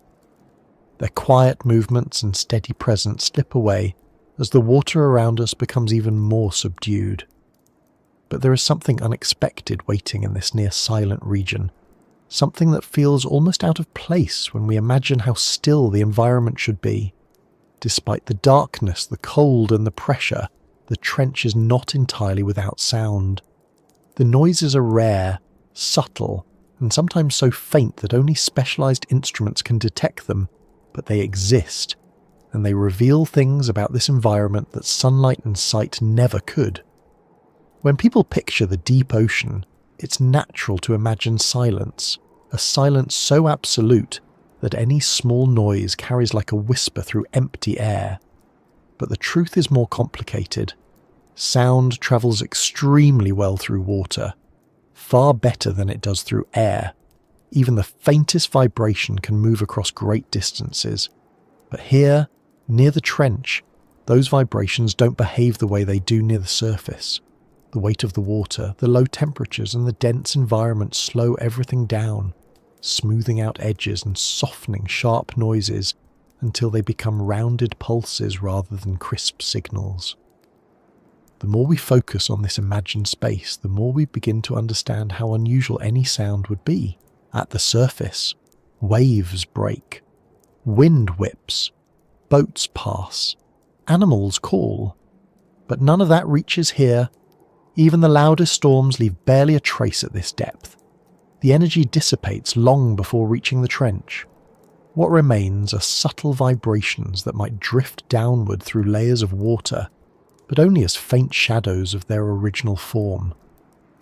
Despite this, the trench has its own catalogue of sounds, some produced by life, some by geology, and some by forces still being studied. These sounds aren't part of a continuous chorus. They happen occasionally, in bursts or pulses that feel almost accidental. The deep ocean isn't a place of constant noise. It's a place where each sound stands out precisely because the background remains so quiet. One of the most common sources of sound in the deep ocean comes from the animals we've already drifted past. Even those that aren't built for speed or strength still produce small noises when they move. A gelatinous creature pulsing its body leaves behind a soft disturbance. A crustacean brushing across sediment creates subtle vibrations. A fish shifting its fins may produce a faint, low-frequency movement of the water. These sounds are so quiet that a human listener inside a submersible wouldn't detect them without equipment, but they matter to the organisms living here. Because sight is limited, many species use these subtle vibrations to detect the presence of predators or prey. In some species, sound becomes a deliberate tool. Certain deep-sea fish create low, pulsing noises using specialized muscles near their swim bladders. Near the trench, where swim bladders are less common because gas-filled organs collapse under pressure, similar structures take on different forms. Some species use dense, flexible tissues to create vibrations. These vibrations travel through the water as barely detectable signals. The purpose of these noises isn't fully understood. Some may attract mates. Others may signal territory or help coordinate movement in species that gather in small groups. These noises don't resemble anything familiar. They're too faint, too slow, too spaced apart to resemble fish calls in shallower waters. Farther down, near the trench floor, we encounter another category of sound entirely. Noises produced by geological processes. Even though tectonic plates move slowly, they generate occasional shifts that create vibrations detectable in the water. The subduction of the Pacific plate beneath the Indo-Australian plate produces stress along the trench. When that stress releases, small tremors occur. Only the largest earthquakes reach the surface with noticeable force, but countless micro-earthquakes happen along the plate boundary. These events generate faint rumbling vibrations that ripple through the water. At these depths, the vibrations don't produce the sharp cracking noises associated with shallow earthquakes. Instead, they spread as low-frequency waves, steady and muted, like distant thunder heard through thick walls.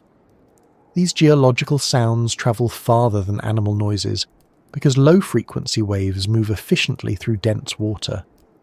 Instruments lowered into the trench have recorded these vibrations lasting long after the initial tremor. The water doesn't amplify them, but it carries them with surprising persistence. In this way, the trench becomes a kind of conductor for the planet's internal motion, letting sound travel through the dark in slow pulses. Other geological sources of sound include landslides. When sections of the trench wall shift or collapse, they create underwater avalanches of sediment and rock. These events are not common on short timescales, but they occur regularly over geological time. When they happen, the movement of sediment generates vibrations that spread outward in slow waves. The sound isn't sharp. It's a deep, rolling motion, more like a shift than a crash. These sediment flows reshape parts of the trench, and the noise they create is one of the few loud events in this environment. Another class of sounds comes from the movement of gases within the sediment. Methane pockets occasionally form beneath layers of organic material. As bacteria break down these compounds, they produce gases that accumulate until they escape through the sediment. When these pockets release, the gas bubbles rise through the water. Under normal oceanic conditions, bubbles produce small popping noises, but near the trench, where pressure compresses gas into dense pockets, the release produces low, humming vibrations instead.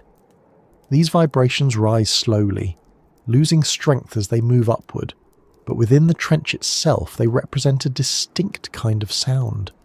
Even though these noises exist, they remain rare enough that long stretches of the trench contain no detectable sound at all. The silence becomes a feature of the environment, not because nothing is happening, but because most activity takes place on scales too small or too slow to register as noise.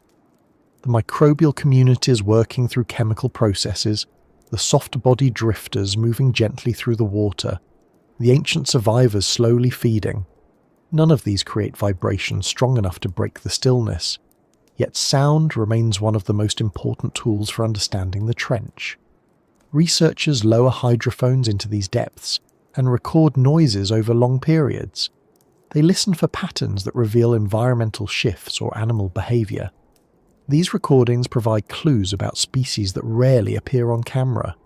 They also offer insight into how the trench responds to earthquakes, landslides, and other geological processes. Occasionally, hydrophones capture mysterious noises that don't match known biological or geological sources. One example recorded in the broader Pacific is a low-rising sound known as the upsweep. The source of the upsweep is still debated, but it's believed to originate from underwater volcanic activity or the movement of hydrothermal fluids.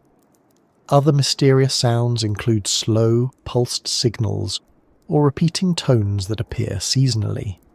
Many of these noises occur at depths shallower than the Tonga Trench, but similar patterns could exist here, only detectable through specialized instruments. Some researchers believe that deep-sea animals may produce sounds as part of mating rituals or territorial displays, even if those sounds are too faint for humans to perceive without amplification. In shallower waters, many fish species use sound to communicate. It's reasonable to assume that some deep-dwelling species rely on similar behaviours, especially since light-based communication becomes useless in darkness. Whether these signals take the form of low hums, rhythmic vibrations, or pulsed tones, they offer a way for animals to interact despite limited visibility. The deep ocean also carries sound from distant sources. Whales that dive to great depths produce calls that can travel thousands of kilometres. Although whales do not reach the deepest parts of the trench, their low-frequency calls can pass above it. These calls, once filtered through layers of water, become long, stretched-out signals that move like distant echoes. For an organism in the upper trench region, these noises might represent some of the only regular sound patterns in an otherwise silent world. Another kind of distant noise comes from ocean circulation patterns. Large-scale movements of water create deep currents that shift slowly across the ocean basin. These currents don't resemble surface waves. Instead, they create long, low vibrations that move across entire regions of the deep ocean. These currents influence water temperature, nutrient distribution, and sediment movement. Their sound is so faint that only highly sensitive equipment detects it, but it represents the ocean's slow, constant background motion. As we continue imagining our descent, it becomes clear that sound in the trench is both rare and revealing. Each type of noise tells a story. A faint rumble might indicate a distant micro-earthquake, reminding us of the constant motion of Earth's plates. A soft vibration could signify an animal adjusting its position in the water. A slowly rising hum might come from gas escaping the sediment. Each sound carries meaning, even if the environment remains mostly silent. If we imagine ourselves listening carefully in this darkness, we might notice how these sounds appear in irregular intervals. There is no rhythm, no predictable pattern. Instead, long periods of stillness separate short bursts of activity. A vibration might ripple across the water and fade, then nothing. Then a faint pulse, then silence again. This pattern reflects the trench's pace. Everything here happens slowly, with long pauses that fit the environment's stability. The absence of constant noise shapes the lives of the organisms that live here. Many species depend heavily on vibration sensitivity to detect prey or predators. Their bodies include organs that respond to slight changes in water movement. In some species, tentacles serve this purpose. In others, specialized lateral lines detect pressure differences. These sensory systems allow animals to navigate a world where sound is sparse but meaningful. Even microbes respond to sound indirectly. Vibrations can disturb sediment layers, exposing new nutrient gradients. This disturbance allows microbial communities to shift or grow. While microbes do not sense sound as animals do, the effects of vibrations influence their environment. The trench's rare but significant sounds also help scientists understand the geological activity occurring far below the seafloor. Hydrophones detect signals that human observers cannot. These signals reveal how often small tremors occur, how sediment shifts, and how fluid movements within the subducting plate influence the surrounding region. Because these processes operate over vast timescales, long-term sound recordings help create a clearer picture of tectonic activity. As we linger in this imagined space, the presence of sound becomes more striking precisely because the environment is so quiet. Any noise stands out. Even a faint vibration becomes noticeable against the steady background. The deep ocean doesn't have the sound structure of surface environments. It doesn't contain quick fluctuations or constant rhythms. Instead, it offers long periods of calm interrupted by occasional events that ripple through the water. This unique soundscape shapes every aspect of life in the trench. It influences how animals detect threats, how they locate food, and how they communicate. It affects how sediment shifts and how nutrients move. It reveals geological processes that would otherwise remain hidden, and it underscores the trench's identity as a place where stillness dominates and where even the smallest disturbance becomes meaningful. As we drift deeper still, the sounds behind us fade again into the background, replaced by a growing sense of something heavier and quieter. We move into a place where human presence becomes rare, and where the only disturbances come from the occasional descent of a machine built to withstand the crushing pressure. The trench becomes a realm where even sound moves slowly, shaped by the same forces that define everything else in this environment. Whenever you're ready, we'll continue downward into the next stretch of this descent, where the presence of humans in this remote place begins to appear, and where the story of how we've tried to understand this hidden world becomes part of the journey. As we continue drifting toward the deepest regions of this imaginary descent, the faint traces of sound behind us soften into nothing, and we enter a space shaped less by the natural rhythms of the deep, and more by the rare moments when humans have tried to reach this environment. These moments are infrequent compared to the trench's immense timescale, but each one leaves a distinct impression. The trench remains a world built for pressure, darkness, and stillness, yet humans have attempted to enter it with machines designed to survive where our bodies cannot. The result is a story of limited encounters, careful descents, and brief glimpses into a world that resists being fully understood. The first thing to consider about human presence in the trench is how difficult it has always been to reach these depths. At the surface, we move easily through the air. On land, gravity shapes our movements but does not crush us. Even in shallow water, pressure changes gradually enough that our bodies can adapt. But as soon as we descend beyond a few dozen meters, the weight of the water begins to push against us. Diving becomes more complicated. Equipment becomes necessary. Air tanks, pressure suits, and protective gear help us survive in places our biology was never designed for. But none of that prepares us for the environment near the trench. At several thousand meters, pressure reaches levels that collapse steel containers, distort metal frames, and destroy any structure with even the smallest flaw. Submersibles used for deep exploration must be shaped like spheres or reinforced cylinders to distribute the pressure evenly. Any weak point becomes a risk. Engineers spend years designing vessels capable of withstanding this environment, and even then, dives are rare. The trench does not tolerate mistakes. The first explorations into deep trenches required technology far more primitive than the advanced submersibles used today. Early expeditions relied on weighted lines, crude measurement tools, and metal bottles lowered into the water to gather samples. These early measurements revealed astonishing depths, much greater than what was expected at the time. The idea that a place on Earth could reach nearly 11 kilometers below the surface challenged existing knowledge. It forced scientists to rethink oceanic structure and plate tectonics. But even after these discoveries, the trench remained mostly theoretical. Nobody had seen it up close. No human had approached it. The abyss existed only through numbers and imagination. As technology advanced, researchers began lowering cameras into the deep sea. These cameras were encased in metal housings with thick glass ports. They captured images of life that seemed impossible. Fish with translucent bodies, jelly-like creatures drifting through black water, and scavengers feeding on small carcasses. The images were grainy, often distorted, but they revealed something important. Life existed where it wasn't expected. Despite extreme pressure and darkness, the trench supported entire ecosystems. These early glimpses inspired further exploration, driving scientists to design machines capable of reaching greater depths. One of the turning points in deep-sea exploration came when bathyscaphs were developed.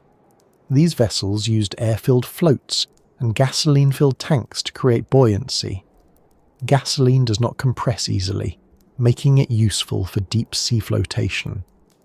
Bathyscaphs were designed to descend slowly, using ballast to sink and releasing weights to rise. Their spherical pressure chambers housed the crew, providing enough protection to reach depths far beyond what humans had attempted before. Even so, early dives were cautious. The engineers who designed the vessels understood that a single structural failure would be catastrophic. When explorers finally began descending into deep trenches, they discovered a world beyond anything depicted in surface environments. They saw soft-bodied fish, delicate organisms drifting through the water, and faint flashes of bioluminescence. They encountered seafloor landscapes shaped by geological forces, with ridges, sediment basins, and unusual rock formations. The environment felt alien, not because it was distant, but because it revealed how adaptable life can be under extreme conditions. Explorers described the stillness of the deep ocean as overwhelming. Machinery made small noises inside the submersible, but outside, the water remained completely silent. The darkness absorbed everything. Even with light shining outward, visibility reached only a few meters before fading into blackness. The seafloor appeared suddenly, as if rising out of nothing. It felt like entering a place untouched by time. Modern explorations of the trench use far more advanced technology. Remotely operated vehicles, or ROVs, allow scientists to study deep environments without risking human lives. These machines are equipped with cameras, robotic arms, chemical sensors, and lights capable of illuminating the immediate area. They send real-time video to the surface through fiber optic cables, allowing researchers to observe the trench floor directly. ROVs can remain in the water for long periods, collecting sediment, sampling water, or capturing organisms. Their presence in the trench creates minimal disturbance compared to larger manned submersibles. One advantage of ROVs is their ability to maneuver in ways that human-operated vessels cannot. They can approach small organisms, inspect rock formations, and position themselves carefully over sediment. Their thrusters allow fine adjustments that would be impossible for larger submersibles. Despite this, operating an ROV at trench depth remains challenging. Pressure still affects every part of the machine. Even small leaks or electrical issues become significant risks when surrounded by crushing water. Another tool used in trench exploration is the autonomous lander. These devices drop to the sea floor, conduct measurements or experiments, and then release weights to rise back to the surface. They often carry bait to attract scavengers, cameras to record movement, and sensors to measure chemical conditions. Because landers don't require continuous control, they can operate independently for long periods. Their footage reveals how trench organisms behave when not disturbed by large moving objects. Footage from landers has captured amphipods swarming around bait, showing how quickly scavengers respond to food sources. It has revealed snailfish hovering above the sea floor, inspecting objects with slow, steady movements. It has shown microbial mats glowing faintly under certain lighting conditions, indicating the presence of chemosynthetic life. These recordings demonstrate that the trench, despite its stillness, remains active. Human-operated dives, though rare, continue to provide valuable experiences. Explorers describe the sensation of descending through layers of water that become progressively colder and darker. The descent feels slow because the environment remains nearly motionless. There is no visual reference, no horizon, no sunlight filtering down. Only the bright light of the submersible reflects off the occasional particle drifting past. At deeper levels, even those particles become scarce. When the submersible reaches the trench floor, the pilot often needs to adjust for currents so subtle that they become noticeable only when the machine's lights illuminate the sediment. The movement of the currents reveals how water circulates even at extreme depths. The pilot must keep the vessel steady to avoid disturbing the seafloor. A single burst from the thrusters can create a cloud of sediment that obscures visibility for minutes or hours. Explorers who have reached the deepest points describe the seafloor as soft and fine, made of sediment that has settled over millions of years. Small rocks and occasional fragments of volcanic material break up the otherwise uniform surface. In some locations, the seafloor appears dotted with small tracks left by mobile organisms, scavengers, worms, or other animals moving through the sediment. These tracks suggest that life continues here even when not visible. Human encounters with trench species have also revealed how delicate these creatures can be. Many organisms brought to the surface cannot survive without pressure. Their bodies collapse or their internal chemistry fails when exposed to atmospheric conditions. To study these species properly, scientists use pressurized containers that maintain deep sea conditions during ascent. Even then, transporting delicate organisms requires careful control. These challenges highlight how different trench life is from surface life. One of the more compelling aspects of human interaction with the trench is how limited it remains. No matter how advanced our technology becomes, the trench imposes strict boundaries. Our machines must adapt to the environment, not the other way around. We design submarines with spherical pressure chambers because pressure demands it. We use ROVs because they can operate without risking human lives. We rely on landers because they allow long-term presence without continuous control. Humans meet the abyss only through devices that interpret the environment for us. Despite these limitations, each expedition provides insights into how the trench functions. Researchers have discovered new species, identified chemical gradients, measured pressure effects, and mapped geological features. They have observed how scavengers react to bait, how microbes respond to sediment changes, and how small creatures navigate the darkness. One of the goals of trench exploration is to understand how ecosystems develop in extreme conditions. The insights gained from studying trench microbes have influenced biotechnology. Pressure-resistant enzymes have potential applications in medicine and industry. Deep-sea organisms that produce unique compounds may help develop new pharmaceuticals. Understanding how life functions at extreme pressure may offer clues about the possibility of life on other planets. Another goal involves learning how geological processes shape the ocean floor. Studying trenches helps researchers understand plate tectonics, seismic activity, and the formation of subduction zones. These insights have implications for earthquake prediction and geology as a whole. Even though humans have met the abyss only a few times, each encounter reveals something important. The trench is not an empty space. It is a dynamic environment where life continues steadily, shaped by pressure, darkness, and time. It challenges our understanding of biology and geology. It forces us to adapt our technology to conditions far beyond our natural limits. When explorers return from dives, they bring stories that emphasize not only the scientific discoveries, but also the emotional experience of being in a place so removed from human environments. They describe the pressure of the ocean around them, the stillness of the water, the way the lights dissolve into darkness. They mention how the trench feels less like a place to visit and more like a place that continues without regard for human presence. It is indifferent to us, yet it reveals its secrets when approached with caution and respect. As we drift farther into this imagined descent, the presence of humans becomes just another fleeting moment in a much longer history.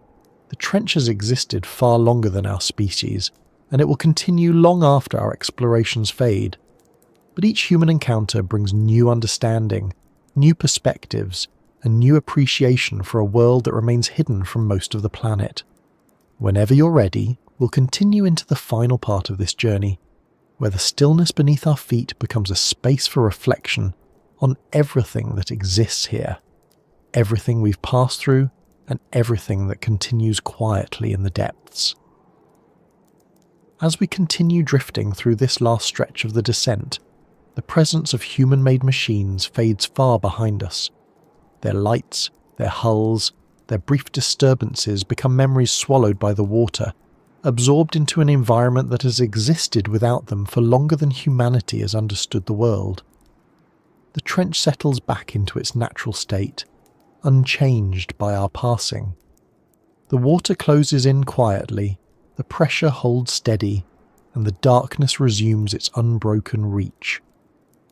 In this place, far below the surface where most life unfolds, the stillness becomes something more than absence.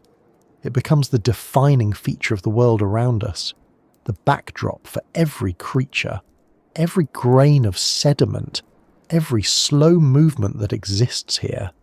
The descent has carried us through many layers of the deep ocean, each one revealing something that either survives or persists, or adapts in ways that rarely overlap with our experiences.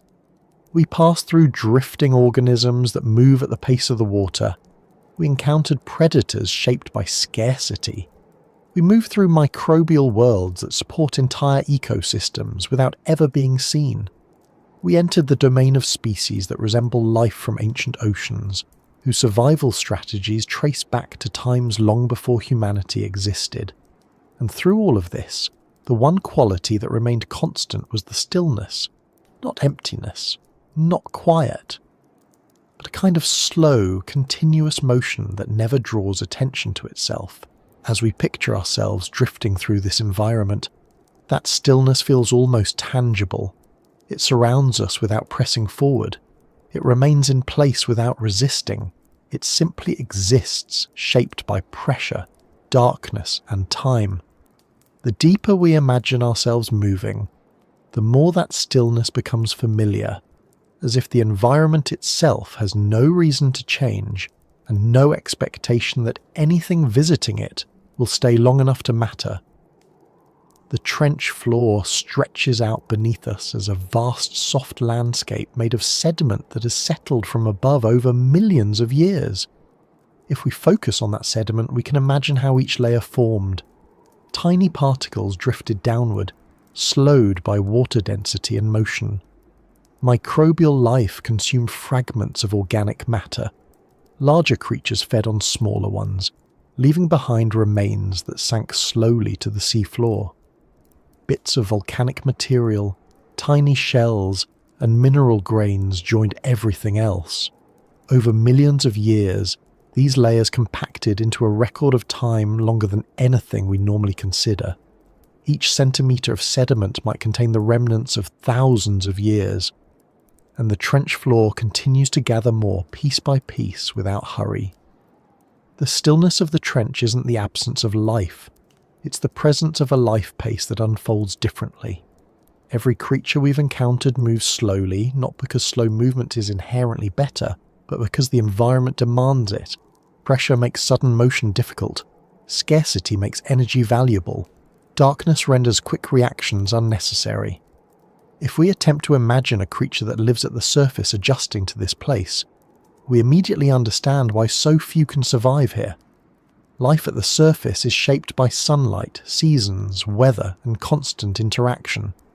Life here is shaped by a calm environment, predictable conditions, and the need to conserve energy over long periods. Even the predators move slowly. They do not waste energy chasing prey. They wait for it. They hold their position with minimal motion, using sensory organs to detect small changes in the water. When they act, they do so with precision rather than speed. That precision reflects a world where movement is expensive and mistakes are costly. The stillness allows for survival because it reduces unnecessary activity. In this way, the stillness supports life, not just by being consistent, but by eliminating the chaos that would otherwise require faster responses. As we drift over the trench floor, we might picture amphipods digging through the sediment, their movements small but persistent. Their antennae twitch as they detect chemical traces. They gather around organic matter, breaking it down over time. Their presence, though subtle, contributes to the recycling of nutrients. A little farther away, deep-sea holothurians move in slow, deliberate paths, ingesting sediment and filtering out what they need. Their tracks create faint lines across the seafloor, visible only when illuminated. These tracks fade slowly as water shifts the fine particles back into place. In the time we imagine watching, nothing dramatic happens. But if we looked again millions of years later, the shape of the trench floor would be different because of these quiet movements. Other creatures maintain their cycles in this stillness. Microbial communities continue consuming chemicals, breaking down organic molecules and releasing nutrients. Their actions remain invisible, but they influence the chemistry of the environment more than anything else.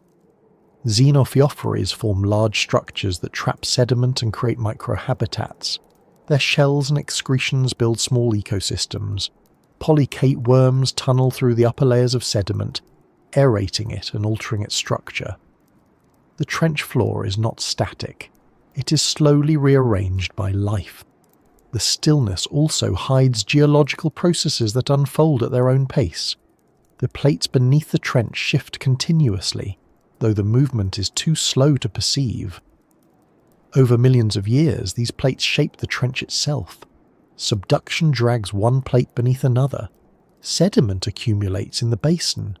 Occasionally, a section of rock collapses, sending sediment downward in a slow underwater landslide. These events are rare on the scale of an individual life, but they influence the trench environment over long stretches of time. The stillness we imagine exists only because geological change takes place on timescales longer than anything we typically experience. Even the water itself participates in this rhythm. Currents flow slowly along the trench floor, carrying nutrients, oxygen, and particles. They do not rush, they glide. They shift direction as the ocean basin changes, redistributing material in patterns that remain steady for long periods.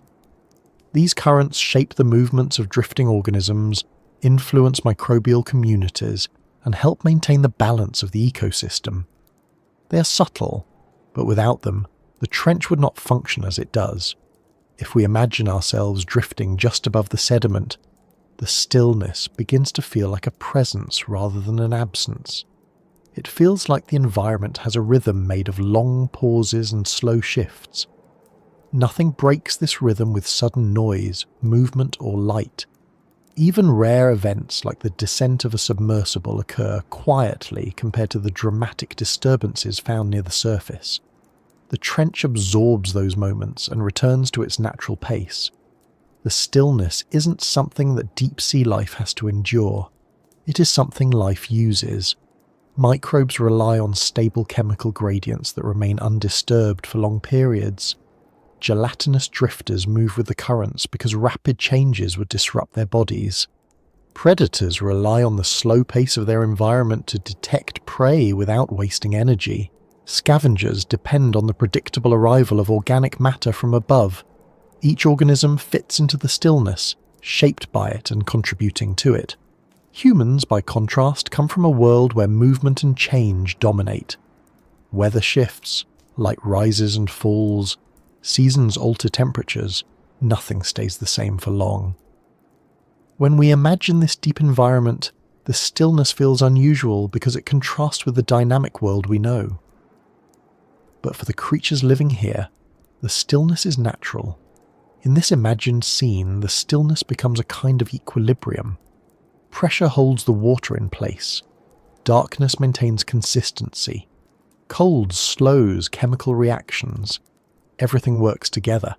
Even the occasional noise, like a distant tremor or the faint vibration of an organism moving, becomes part of a balanced system. If we visualize ourselves listening, we might hear a soft pulse every so often, but we would never hear a constant pattern. The trench doesn't produce a soundtrack. It offers occasional hints of activity contained within long intervals of calm. As we drift a little longer, we might imagine how this stillness affects time, not in a philosophical sense, but in a direct environmental one. Time moves at the same rate everywhere, but the way we perceive it changes based on movement, noise, and light. In the trench, where everything functions slowly and consistently. It becomes difficult to mark time in ways that feel familiar. Without changes in light or sound, without activity or turbulence, each moment blends into the next. Creatures here measure time not through cycles of day and night, but through the arrival of food, the settling of sediment, or the slow growth of microbial layers. This pacing influences lifespan. Many deep-sea species live longer than their shallow water relatives because their metabolisms operate slowly. Some fish grow over decades. Some invertebrates develop gradually, taking years to mature. The trench allows for this longevity because nothing rushes life forward. The stillness supports long-term existence. As we imagine hovering over the trench floor, the weight of water above us remains constant. It presses from all directions, not as a force that feels threatening, but as a condition that shapes everything. That pressure stabilizes the environment. It keeps gas pockets compact, slows movement, and alters chemical reactions. Without that pressure, the trench would not function as it does. The stillness depends on it. When human explorers describe the experience of reaching these depths, they often mention how the stillness becomes overwhelming. It is not frightening, just unfamiliar. The absence of sudden motion or noise creates a sense of timelessness. Light from the submersible reveals only small parts of the environment at once. Everything beyond that light disappears into darkness. The external world becomes whatever the lights illuminate, nothing more. The stillness surrounds the submersible, pressing against the hull, absorbing sound, and creating a sense of being completely removed from the rest of the planet. But for the trench, this is the norm. The stillness is not extraordinary. It is simply the environment. Every creature here is adapted to it. Every layer of sediment reflects it. Every chemical process depends on it. The trench does not anticipate change, and it does not attempt to resist it. It simply persists. As we continue picturing this descent, the stillness beneath our imagined presence feels like the natural conclusion of everything the trench represents. Not a final moment, not an ending, but a continuation of the same rhythm that has existed for millions of years. The environment will remain long after any single organism disappears. It will continue to gather sediment, support microbial life, and host creatures shaped by pressure and darkness. The trench's stillness is not empty. It is full of slow processes, long histories, and interconnected cycles that unfold across immense spans of time. It exists beneath our footsteps, beneath our ships, beneath the surface world, carrying on without needing to be seen or understood. It is a reminder that the planet contains environments that thrive beyond human perception, functioning at scales and speeds that rarely intersect with our own lives.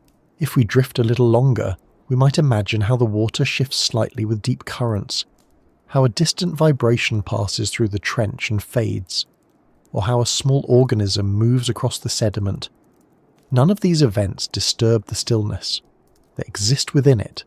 They reinforce it. This stillness beneath us has always been here. It continues regardless of whether anyone descends to witness it. It does not depend on attention. It is the quiet backdrop to life that endures under conditions most living things never encounter. And even though we eventually return to the surface in our minds, leaving this imagined descent behind, the stillness remains exactly where it was, holding everything in place at a pace that belongs only to the deep.